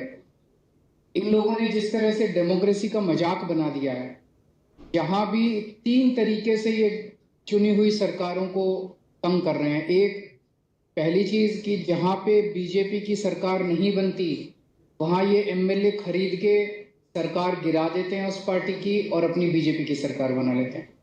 दूसरा, जहां बीजेपी की सरकार नहीं बनती वहां ये ईडी और सीबीआई को इस्तेमाल करके दूसरी पार्टी के एमएलए को डराते हैं, धमकाते हैं, उनको तोड़ लेते हैं और उनकी सरकार गिरा के बीजेपी की सरकार बना लेते हैं। तीसरा, जहां बीजेपी की सरकार नहीं बनती वहां कानून का गलत इस्तेमाल करके गवर्नर के जरिए ऑर्डिनेंस पास करके ये तरह तरह से उस नॉन बीजेपी गवर्नमेंट को काम ही नहीं करने देते। हमने वेस्ट बंगाल में भी देखा गवर्नर कैसे तंग कर रहे हैं, हमने वहां भी देखा, पंजाब में भी देख रहे हैं, पूरे तमिलनाडु में देख रहे हैं, तेलंगाना में देख रहे हैं किस तरह से गवर्नर तंग कर रहे हैं। और अब दिल्ली के अंदर इन्होंने जो किया वो तो बिल्कुल ही जनतंत्र के खिलाफ है। देश की जनता को ये देख के अब इस अहंकारी सरकार को हटाना चाहिए। तो एक तो मैं दीदी का शुक्रिया अदा करना चाहता हूँ कि राज्यसभा के अंदर इन्होंने कहा कि हम सपोर्ट करेंगे, और मैं समझता हूँ कि अगर राज्यसभा में ये बिल गिर जाता है तो ये एक तरह से सेमीफाइनल हो जाएगा 2024 का। और मैं अब भगवंत मान जी को रिक्वेस्ट करता हूँ। बहुत बहुत धन्यवाद। सबसे पहले ममता दीदी, मैं पहली बार बंगाल में आया हूँ और इतना इन्होंने हमें मान सम्मान दिया और उसके लिए मैं धन्यवाद करता हूँ। आपका नाम भी तो मान है। Thank you. और सेंट्रल हॉल में बहुत बार मिलते रहे। लोकसभा में जब मैं था तो बहुत से गलत जो बिल आते थे उनका मिलके तृणमूल कांग्रेस के साथ मिलके हम उसका विरोध करते रहे, वेल में भी जाते रहे और हम बहुत से बिलों को वापस भी करवाते रहे। और जिस कमेटी का मैं मेंबर था उसके चेयरमैन जो थे सुदीप जी वो उनके चेयरमैन थे। तो एफसीआई और पब्लिक डिस्ट्रीब्यूशन। सो बंगाल और पंजाब का बहुत जो रिश्ता है वो बहुत मजबूत है। आज़ादी का संघर्ष जब चलता था तो बंगाल और पंजाब आपस में शहीद आजम भगत सिंह भी लाहौर से सीधा कोलकाता आते थे और यहाँ से उनके जो जितने भी आज़ादी के परवाने थे उनके साथ मीटिंगें चलती थी। अभी भी पंजाब से बहुत बड़ा नाता है क्योंकि बहुत भारी संख्या में पंजाबी जो हैं वो बंगाल में रहते हैं। ट्रांसपोर्ट का बिजनेस है, दूसरे बिजनेस हैं। तो जैसा कि अरविंद जी ने बताया, ये लोकतंत्र को अपने पक्ष में करने के लिए कोई भी तरीका अपनाने लगे हैं सेंटर सरकार वाले। यहाँ तक कि मेरी 117 में से 92 एमएलए हैं, बहुत बड़ा मैंडेट है, फिर भी मुझे अपने बजट सेशन को जो है चलाने के लिए सुप्रीम कोर्ट जाना पड़ा। सुप्रीम कोर्ट से ऑर्डर है कि राज्यपाल रोक नहीं सकता, बजट सेशन चलना चाहिए। इस लेवल तक हमें तंग करते हैं। तो अगर दिल्ली में भी तंग करते हैं, अभी स्टालिन जी की हमारे पास चिट्ठी आई कि हमें हमारे बिल नहीं पास हो रहे। केरला के जो चीफ मिनिस्टर उनकी चिट्ठी आई कि पास नहीं होने दे रहे 2-2 साल से जो है वो बिल पड़े हैं गवर्नर हाउस में। तो मैं ये कहना चाहता हूँ आपके सामने, अगर 30-31 गवर्नर और एक प्रधानमंत्री ने देश चलाना है तो करोड़ों अरबों रुपया चुनाव पे क्यों खर्च रहे हैं? 30-31 गवर्नर और एक प्रधानमंत्री चला लें मुल्क को, देश को। फिर लोकतंत्र का अभी बाहर जाके विदेशों में जाके ये लोकतंत्र का बहुत ढिंढोरा पीटते हैं कि देश सबसे बड़ा biggest democracy in the world, लेकिन जब यहाँ आते हैं तो जाके देखते हैं कि किसी को काम नहीं करने देते। अगर आप इलेक्शन नहीं जीते तो बाई इलेक्शन से जीत जाते हैं। मध्य प्रदेश में भी ऐसा किया, कर्नाटक में भी ऐसा किया था और गोवा में भी ऐसा किया था। दिल्ली में मतलब एलजी मीन्स गवर्नमेंट, ऐसा इस लेवल तक की वर्डिंग जो है लोकसभा में पास करवाई है, एलजी मीन्स गवर्नमेंट। तो फिर आप इलेक्शन जो होती है, जो करोड़ों लोग इलेक्शन में जो लाइनों में लग के अपने पसंदीदा एमएलए, विधायक और मुख्यमंत्री को चुनते हैं, तो वो उनके लिए वो किसके लिए वोटिंग कर रहे हैं? तो ये मजाक बना रखा है डेमोक्रेसी का। तो ममता दीदी का बहुत धन्यवाद इसलिए भी कि इन्होंने बहुत लड़ाई लड़ी है, बहुत बड़ी बड़ी लड़ाइयाँ लड़ी हैं और जीती हैं, सफलतापूर्वक लड़ाइयाँ लड़ी हैं इन्होंने। चाहे वो इलेक्शन हो, चाहे वो सीबीआई की रेड्स का मामला हो, चाहे ईडी का मामला हो, तो हम लोग इकट्ठे होकर देश को बचाने का सवाल पैदा हो गया, लोकतंत्र को बचाने का सवाल पैदा हो गया। तो पार्टियां आपस में बहुत से पॉलिटिकल या विचारक मतभेद होंगे, लेकिन अगर देश रहेगा तो हम पार्टियां रहेंगे ना। अगर 24 में ये संविधान बदलने की कोशिश कर रहे हैं, हर रोज ही कोशिश करते हैं संविधान बदलने की, तो देश के संविधान को खतरा पैदा कर दिया इन लोगों ने। इतने सत्ता की भूख हो गई या इतना ये अहंकारी हो गए, जैसा अरविंद जी ने बताया। लेकिन हमारे पंजाबी में कहावत है कि हंकार दा सिर नीवा होता है, हंकार हमेशा हारता है, और भगवान भी हंकारी बंदे की जो है वो हेल्प नहीं करता। हम लोग सच्चे लोग हैं, हम लोग देशभक्त लोग हैं, अपने अपने फील्ड को छोड़ के हम राजनीति में आए हुए हैं, और हम चाहते हैं देश नंबर 1 बने दुनिया में। लेकिन वो तभी बनेगा जब सच्ची नीयत वाले लोग जो है वो आगे आएंगे। तो मैं आज जो ममता दीदी ने कहा कि इस ऑर्डिनेंस का विरोध करेंगे, डट के विरोध करेंगे राज्यसभा में, उससे हमारा हौसला बढ़ा है। और हम चाहते हैं कि जो सारे जहां से अच्छा हिंदुस्तान हमारा, वो वाला नारा जो है वो देखने में भी, ग्राउंड में भी देखने को मिले। बहुत धन्यवाद। Is there any question? বারে 4-5টার বেশি না, থান্ডার স্টর্ম হচ্ছে কিন্তু ওদের ফিরে যেতে হবে। হ্যাঁ, একটা প্রশ্ন আছে, আমি প্রশ্ন ইংরেজিতে করছি এখানে। Yes. You have already proposed one. No, you tell me first from which media? This is Safi from Deccan Herald newspaper. Okay. Okay. Okay. You have already proposed 1:1 fight against the BJP, and interactions have started between opposition parties. How long can it take for a coalition to take place? और अरविंद जी, आपके लिए मेरा एक सवाल है कि आप अभी ट्वीट कर सुबह आप निकले हैं कि ये लड़ाई केवल दिल्ली वालों की लड़ाई नहीं है, इसमें सबके साथ की अपेक्षा करता हूं। आज से देश भर में निकल रहा हूं, तो इस अपेक्षा में क्या कांग्रेस शामिल है? और मनीष जी का जो दुर्व्यवहार का मामला है, उसमें दिल्ली पुलिस ने क्लैरिफाई कर दिया है कि ये दुष्प्रचार है। धन्यवाद। पहले मैं अपने क्वेश्चंस का जवाब दे देता हूं कि जैसा अभी एग्जाम्पल्स दिए, दिल्ली में इन्होंने ऑर्डिनेंस लाके सुप्रीम कोर्ट के जजमेंट को पलट दिया। सुप्रीम कोर्ट ने 8 साल की लड़ाई के बाद दिल्ली के लोगों को न्याय दिया था। 8 साल की लड़ाई के बाद दिल्ली के लोगों को उनका हक मिला था, और 1 हफ्ते के 8 साल की लड़ाई के बाद इन्होंने 8 दिन के अंदर उसको ऑर्डिनेंस लाके पलट दिया, दिल्ली के लोगों को फिर से सड़क पे ला दिया। और ये केवल दिल्ली की लड़ाई इसलिए नहीं है क्योंकि वेस्ट बंगाल के गवर्नर भी वैसे ही करते हैं। पंजाब के गवर्नर अभी जो मान साहब ने बताया, आपको जान के आश्चर्य होगा, इस बार बजट सेशन बुलाने के लिए पंजाब के गवर्नर ने मना कर दिया कि बजट सेशन नहीं होगा। ऐसा हो सकता है जनतंत्र में? सुप्रीम कोर्ट जाना पड़ा पंजाब गवर्नमेंट को बजट सेशन बुलाने के लिए। तमिलनाडु के मुख्यमंत्री का मेरे पास लेटर आया, उन्होंने लिखा कि ढेर सारे बिल गवर्नर कई महीनों से लेके बैठे हैं। तेलंगाना के चीफ मिनिस्टर ने सुप्रीम कोर्ट में केस किया कि उनके 22 बिल गवर्नर लेके बैठे हैं। केरला के चीफ गवर्नमेंट जो है सुप्रीम कोर्ट में गई हो कि उनके वाइस चांसलर अपॉइंट नहीं। सारी गवर्नमेंट्स के अंदर वो तंग कर रहे हैं।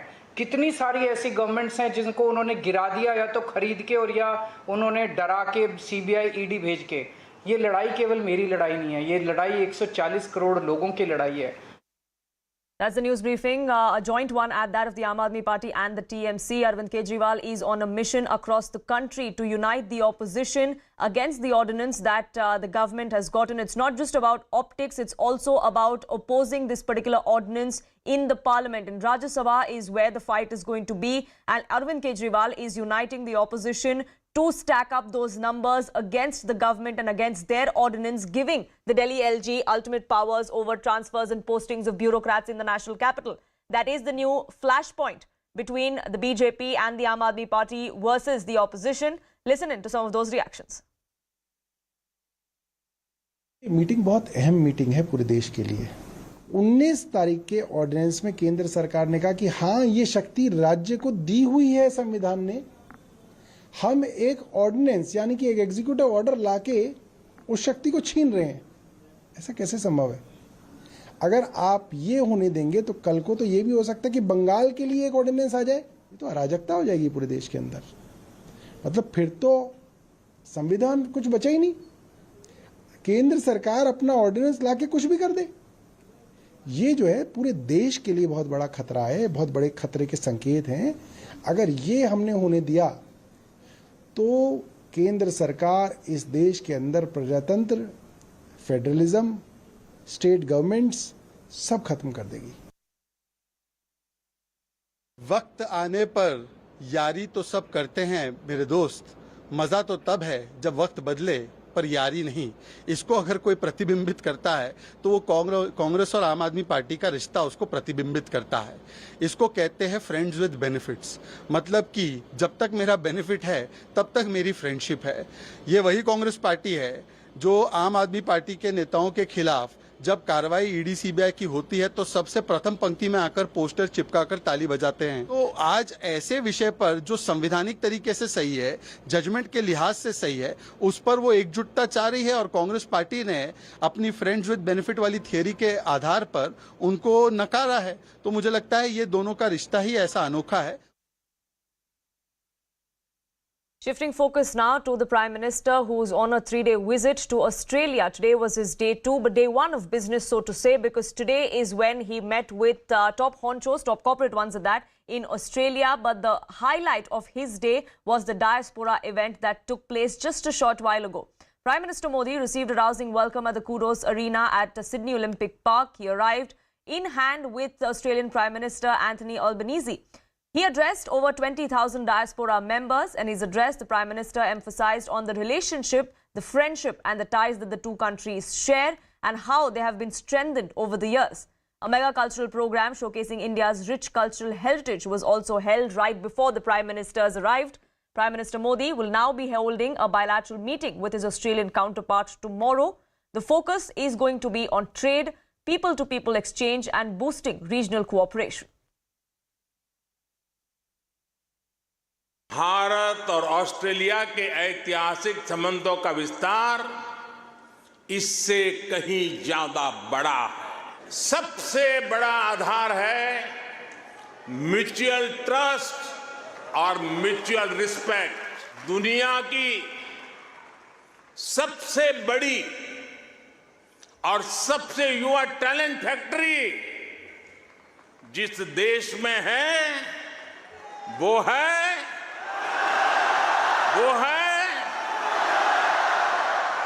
सही जवाब दे रहे हैं आप, वो है India.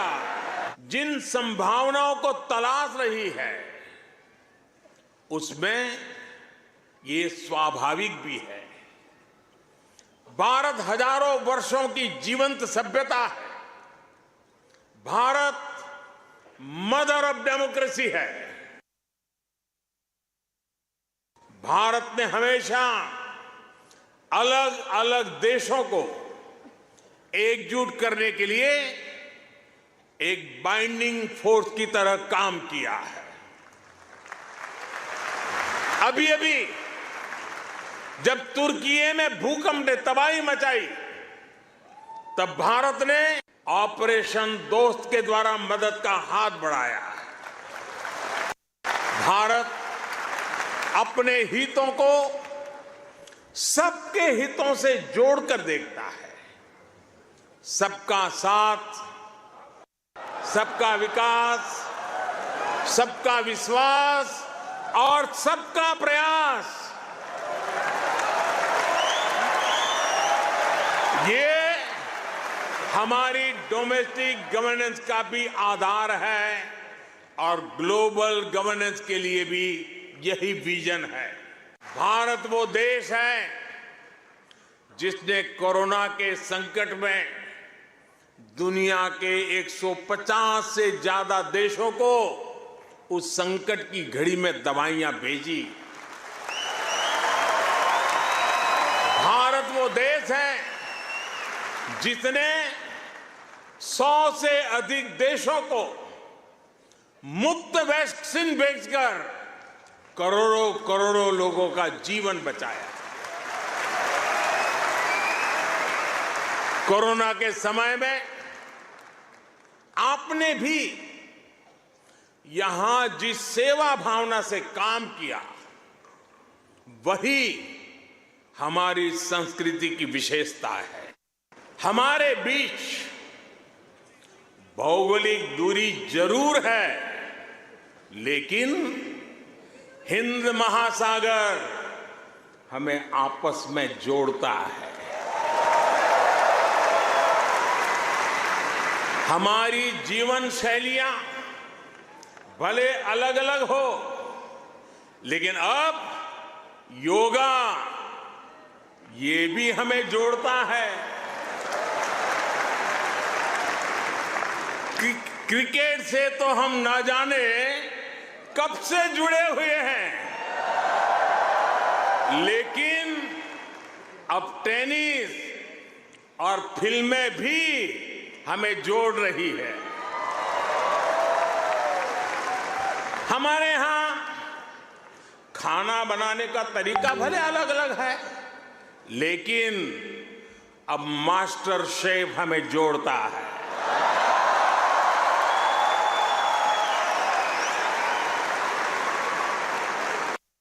In just my first year as Prime Minister, which I'm celebrating today,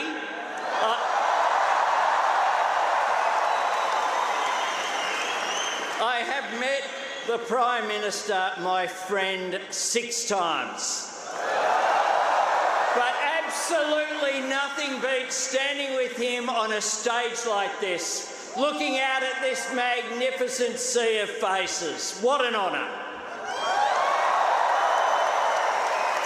And what a joy it is to get to welcome Prime Minister Modi here with all of you.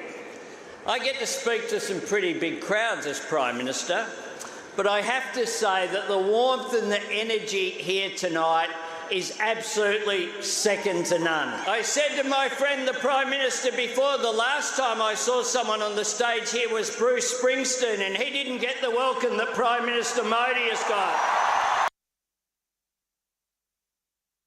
I have the Shadow Minister, Jason Wood, here. Minister, how was the address? What did you think? Absolutely incredible. Like the reception Prime Minister Modi had here was like a rock star. It was like a sports event. And the excitement he brought to the Indian community here in Australia, we greatly appreciate. But gee, and his passion, speaking there for 40 minutes, and the crowd was buzzing. Boy, I was excited. Most of it was in Hindi, but the English bits, you really appreciated what he said. He got the crowd going because he was outlining some facts. And one of the most important facts that he wanted to highlight is the digitization of the Indian economy. I want to understand from you, where do you think India and Australia can partner further? How can they engage as a country? Well, that's a really good question. When you look at the mobile phonage use in the world, Australians overall use the most mobile phones per capita. And you look at the technology of the Indian community, and we're very lucky in Australia because we always know Indians are so good when it comes to IT, to entrepreneurs. Yeah. And we really appreciate our 700,000 Australian Indians. And it's just obvious, we're both democracies. You've got PM Modi leading the largest democracy in the world, and Australians, as you know, very passionate when it comes to Australia. Thank you very much for your time. Well, it's great to be here. Thank you. It was good to hear a huge round of cheer even when the Prime Minister mentioned your name. I could hear most things when he was speaking, but when everyone shouted out, it was very hard to hear. But it was an amazing event. The mood is electric. The beautiful community turned out and showed great respect. So I was really honoured to be here. Yeah. Let me ask you, the Prime Minister touched upon a few key issues. What did you think stood in? I know he was speaking largely in Hindi, but there were some key issues he spoke about. Where do you think India and Australia can engage further? Well, I had the interpretation, so I heard most of the speech, and I thought it was an informed speech. I thought it showed he was connected with Australia. He understood where the opportunities were, education, environment, defence, security. There are many, many areas where we can continue to strengthen and deepen the relationship. This relationship has only just started, and we're on a ground floor, and we're going up in the lift at a fast rate. So the diaspora community here, the connections, the interconnectivity, the ability for direct flights, that is just going to bring our two worlds closer together. And there's no more trusted friend than President than Prime Minister Modi, and I'm just really pleased to be here. Thank you. Are you sometimes surprised that he's got friends both sides of the alley? He does, but I met with him in New Delhi about 18 months ago, and he was warm, engaging. He was very respectful, and he was very generous with his time. So it was great to meet him again tonight. For me, it's amazing to see that, be it Liberal or Labour, there is some very clear aspects about where India-Australia relationships need to go.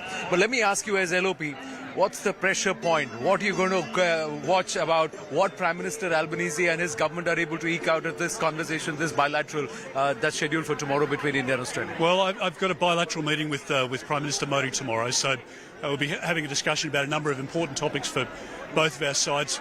I think the Liberal Party, our values of hard work, of reward for effort, of family, all the values that Prime Minister Modi spoke about tonight, they're the values that we embody in our party, and that's why we have such a strong connection and respect for the Indian community, the diaspora community here, people of Indian heritage, the way in which they've integrated, that they've worked hard, that they've been successful. I think it makes all Australians very proud. He made the mention of Guru Arjan Dev, and today is a very special day. Absolutely. It is a very special day. It is the Shahidi Guru of Guru Arjan Dev Ji, and he remembering it itself is, you feel that you are so blessed to have a Prime Minister like this, who thinks about each and every culture, each and every person in the arena. He has thanked our, the Aboriginal people. He started with that. So there's nobody who is, as good as he is. What I want to tell your viewers is Indians are united overseas. We are united for the development of India. We are united for a new India. We're going to do our part. We're going to do 200%. जो प्रधानमंत्री जी ने कहा, हम मित्र लेके भारत घूमने आएंगे. We were really sad to see that it's finishing.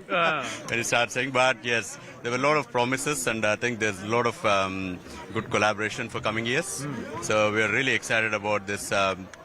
The triple Cs, the triple Ds, and the triple A's, and then God knows what else. The triple M's. So what did you think of the Prime Minister's speech? Amazing. As always, he has just mesmerized the whole crowd, and there was not even a single person moving away from their chair. It was constant support and encouragement to us Indian diaspora. He's been running around non-stop, so the feedback good? Was it packed to the rafters? Did everybody turn up? Yeah, I think everybody turned up. They were, a beautiful atmosphere. We expected this to happen today. And I'm pretty sure that Prime Minister Modi was so happy.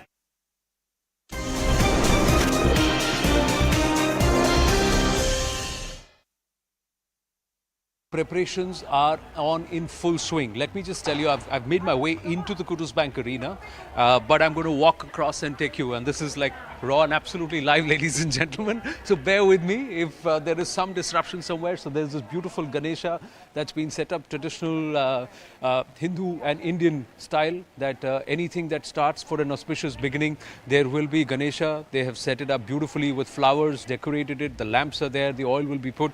I must also tell you that Diaspora is coming from Perth, come from Brisbane, from Melbourne, and Adelaide. They're coming in buses, they're chartering planes, calling it Modi Airways, and then they're coming in. They'll all be walking in, but there is heavy security.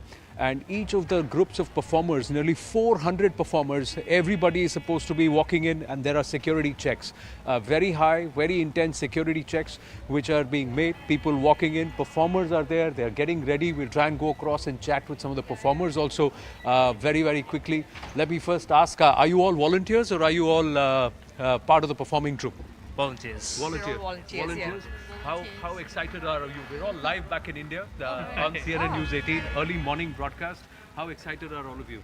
Oh, we are just waiting for it. We're waiting for it. It's like a wedding here. It's exactly the same. We are feeling as if the wedding is happening in our house. It's that feeling we have. Yeah, it's the same chaos, and everybody's running around. Yes. It's at a higher level, but it's very exciting. Happy to be here. Happy to be here. How long have you all been working on this? Oh, it's been months, I think. Several months. Lots of different groups, lots of different volunteers, all of our community organizations. How many performers are there on stage? There's 25 groups, I believe, that are performing. 25 groups, overall about 400 over, but More I think than about that. 600 individuals. More than that, I think More than 600. that. Yeah, 600 performers. Yeah. It's a bright and early start for all. Aren't you all tired doing this? No, we are actually more energetic today. More energetic. Yeah, we We have all more work energy than any day actually. Modi ji is in Sydney, so that energy is already Yeah. reaching us. So, I yeah. believe there are a lot of the Indian diaspora coming in from Adelaide, Perth, and all Yeah. that, Yes, and Melbourne. Yes. We've got a, I think there's Brisbane one also. chartered flight coming from Melbourne. There's They also call a it bus Modi coming Airways, down. yeah. Modi Airways. There's Modi Express, which is a bus Which is coming the bus, down I from think Brisbane. That's going to come in. It should arrive soon, yeah. Right. Yeah, and a lot of people have already come in yesterday Yeah, as people well have come from in yesterday yeah. as well. I Great, think there's thank a you. few coming from New Zealand too, right? People coming in from New Zealand also. Yeah. Oh, wow. Yeah. Great. I'll let you on get on with your jobs. I won't hold you. Let me go and see what's happening here. Come. Let's see. We are not going to intrude in your getting ready, but look at them. Lovely Odissi outfits and Bharatnatyam. So these are the performance. Ma'am, you're live on television. That's what it is.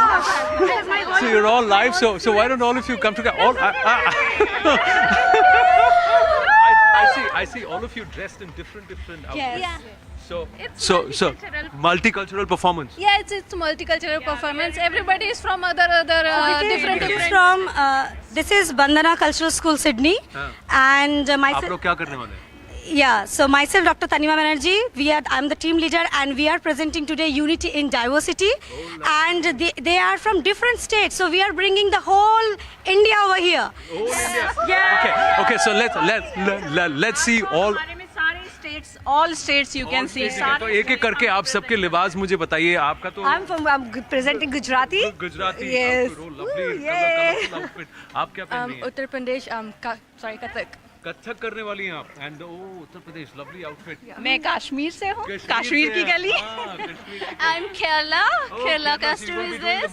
Mohiniyattam. Right? Yes, Rohiniatom. Mohiniyattam. Okay. मैं Punjab Oh, Giddha करने वाले हैं आप. Yes. वाह, क्या बात है. And what are you performing? Yeah, Assam. I'm from Assam. Yes. So you're going to do a little bit of the bihu. Bihu dance. What are you performing? I'm also Gujarati. Oh, Gujarati. I'm feeling a little shy. What about you, ma'am? I'm from Tamil Nadu, doing Bharatnatyam. And this I'm is doing Odissi. representing Odissi. That's right. Odissi. And what are you going to be doing? So You're the troop leader, you're the ring I'm taking the spiritual. So I'm taking whole people towards spirituality. Prime Minister Narendra.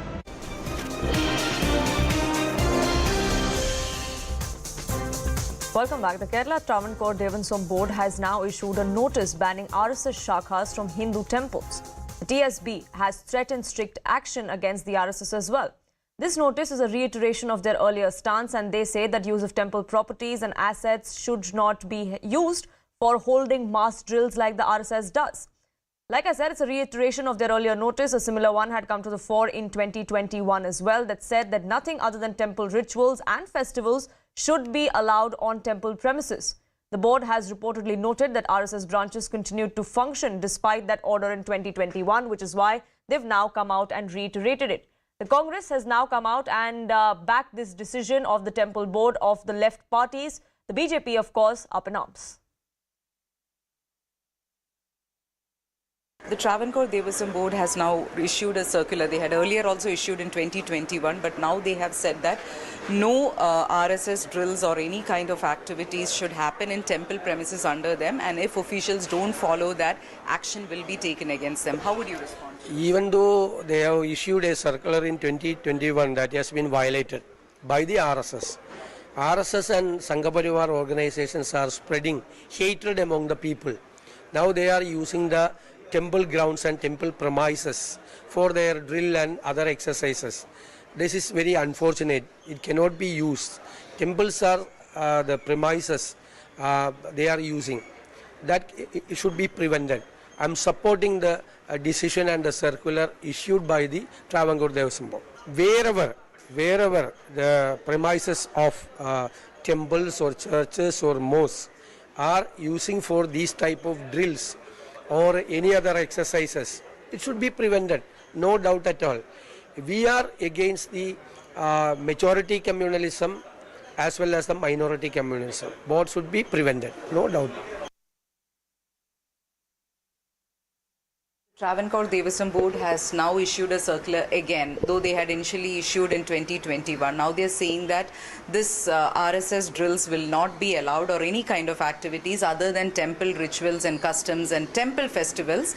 Nothing will be allowed in the temple premises. How do you respond to this? The activity of Rashtriya Swayamsevak Sangh RSS started in 1925. For the last 98 years. The Sangha work is going on very perfectly in our country, and all the Swayamsevaks and the activities of RSS is law-abiding citizens, and the Sangha Shakhas are going on according to all the rules and regulations prevailing in this country. Shakhas and activities of RSS is going on according to the laws and rules prevailing in these countries. If anything against that thing happens here, the government can take an action. For the last so many years, the LDF CPM government is giving the such circulars and they are withdrawing. Or it is only to influence some vote banks. The latest circular by the Kerala Devasam Board clearly proves the point that Hindus need to control their own temples. When no other religious community has their institutions controlled by the government, why only Hindu temples? Kerala Devasam Board is clearly manned by people who are irreligious, so-called secular, have no sense of dharma, because even gods of Hindus carry weapons. But RSS does not carry weapon. That itself is a false premise. They have alleged that RSS offices are storehouse of weapons. In all their life from 1947 till now, they have not been able to prove it. But despite this, they are making the allegation.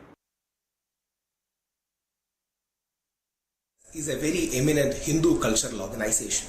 It is unfortunate to ban or alienate anyone from being in Hindu temples, whether it be RSS or NSS or SNDP or KPMS or Brahmin organization. We should be welcoming everyone to the temple and encouraging them to be a part of the temple ecosystem rather than alienating, banning and pushing them away.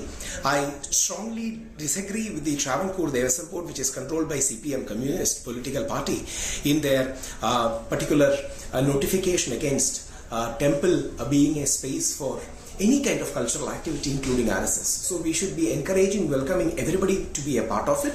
Temple ecosystem is for Hindus, just like our Christian Muslim brothers, where mosque and church are central to their social life. Hindu temples should be central to our life too. Moving on now, it's day 2 of the G20 meeting that's being held in Jammu and Kashmir. There are about 60 delegates from several G20 nations that are part of this event. It's going to go on up till tomorrow. Kashmir Valley has been decked up for the summit, and the inauguration of the 3rd G20 Tourism Working Group was held. Jammu and Kashmir Lieutenant Governor Manoj Sinha addressed the delegates at the inaugural session. He said that the new era in the Union Territory has now opened up possibilities for growth and for peace. The main focus of this meeting is going to be on tourism, cinema and investments, with the aim to promote film tourism.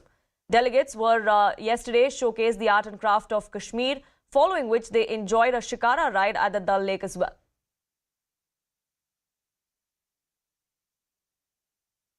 Today is a day 2 of the G20 meeting on tourism in Kashmir. My VJ will show you that several delegates are sitting right there and are getting a presentation about what Kashmir has to offer in terms of film tourism, because that is something which the government is keenly looking upon to promote the overall economy of Jammu and Kashmir, and also open a window for tourism related movies in Kashmir.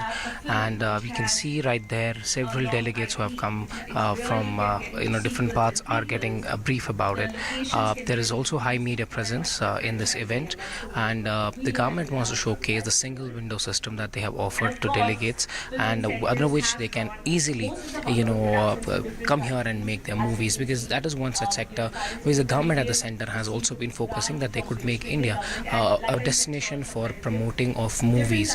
At the same time, if you look at the security, strict security arrangements are in place to ensure the safety and security of these delegates on the day 2. Today there will be different sessions, and then they'll all be interacting with the Lieutenant Governor of Jammu and Kashmir, Manoj Sinha. I have been informed that 59 delegates from 27 countries are participating in the G20 meeting at Srinagar, and it is a reflection of India's strength and our ancient values of Vasudhaiva Kutumbakam. कुल मिलाकर पिछले financial year में इस sector ने सकल घरेलू उत्पाद में जीडीपी में लगभग 7% का योगदान दिया है। मैं पूर्ण विश्वास के साथ ये बात कह सकता हूँ कि माननीय प्रधानमंत्री श्री नरेंद्र मोदी जी के मार्गदर्शन में जम्मू कश्मीर तेजी से अमन और तरक्की के रास्ते पर आगे बढ़ रहा है। होल ऑफ गवर्नमेंट अप्रोच के साथ पड़ोसी मुल्क द्वारा स्पॉन्सर्ड टेररिज्म के इकोसिस्टम को लगभग सफाया करने में हमने काफी हद तक सफलता पाई है। आज का जम्मू कश्मीर हड़ताल, अलगाववादी या पत्थरबाजों की भूमि नहीं है, यह शांति और समृद्धि की जमीन बन गई है। अब पूरे वर्ष स्कूल और कॉलेज खुले रहते हैं। हमारे नौजवान कैरियर पर पूरा ध्यान दे रहे हैं और अपने सपनों और आकांक्षाओं को पूरा करने की हर कोशिश कर रहे हैं। Mr. Amitabh, you're the G20 Sherpa and you have overlooked the entire process and you're seeing that how things are progressing in terms of Kashmir tourism sector. How positive is it that you have drawn so many countries to Kashmir? One, we are very happy that almost all countries except China have participated. This working group meeting in Kashmir has had the best possible response. Its response has been better than any other working group. All countries came in. 2 or 3 countries there, tour operators, travel agents have also joined us.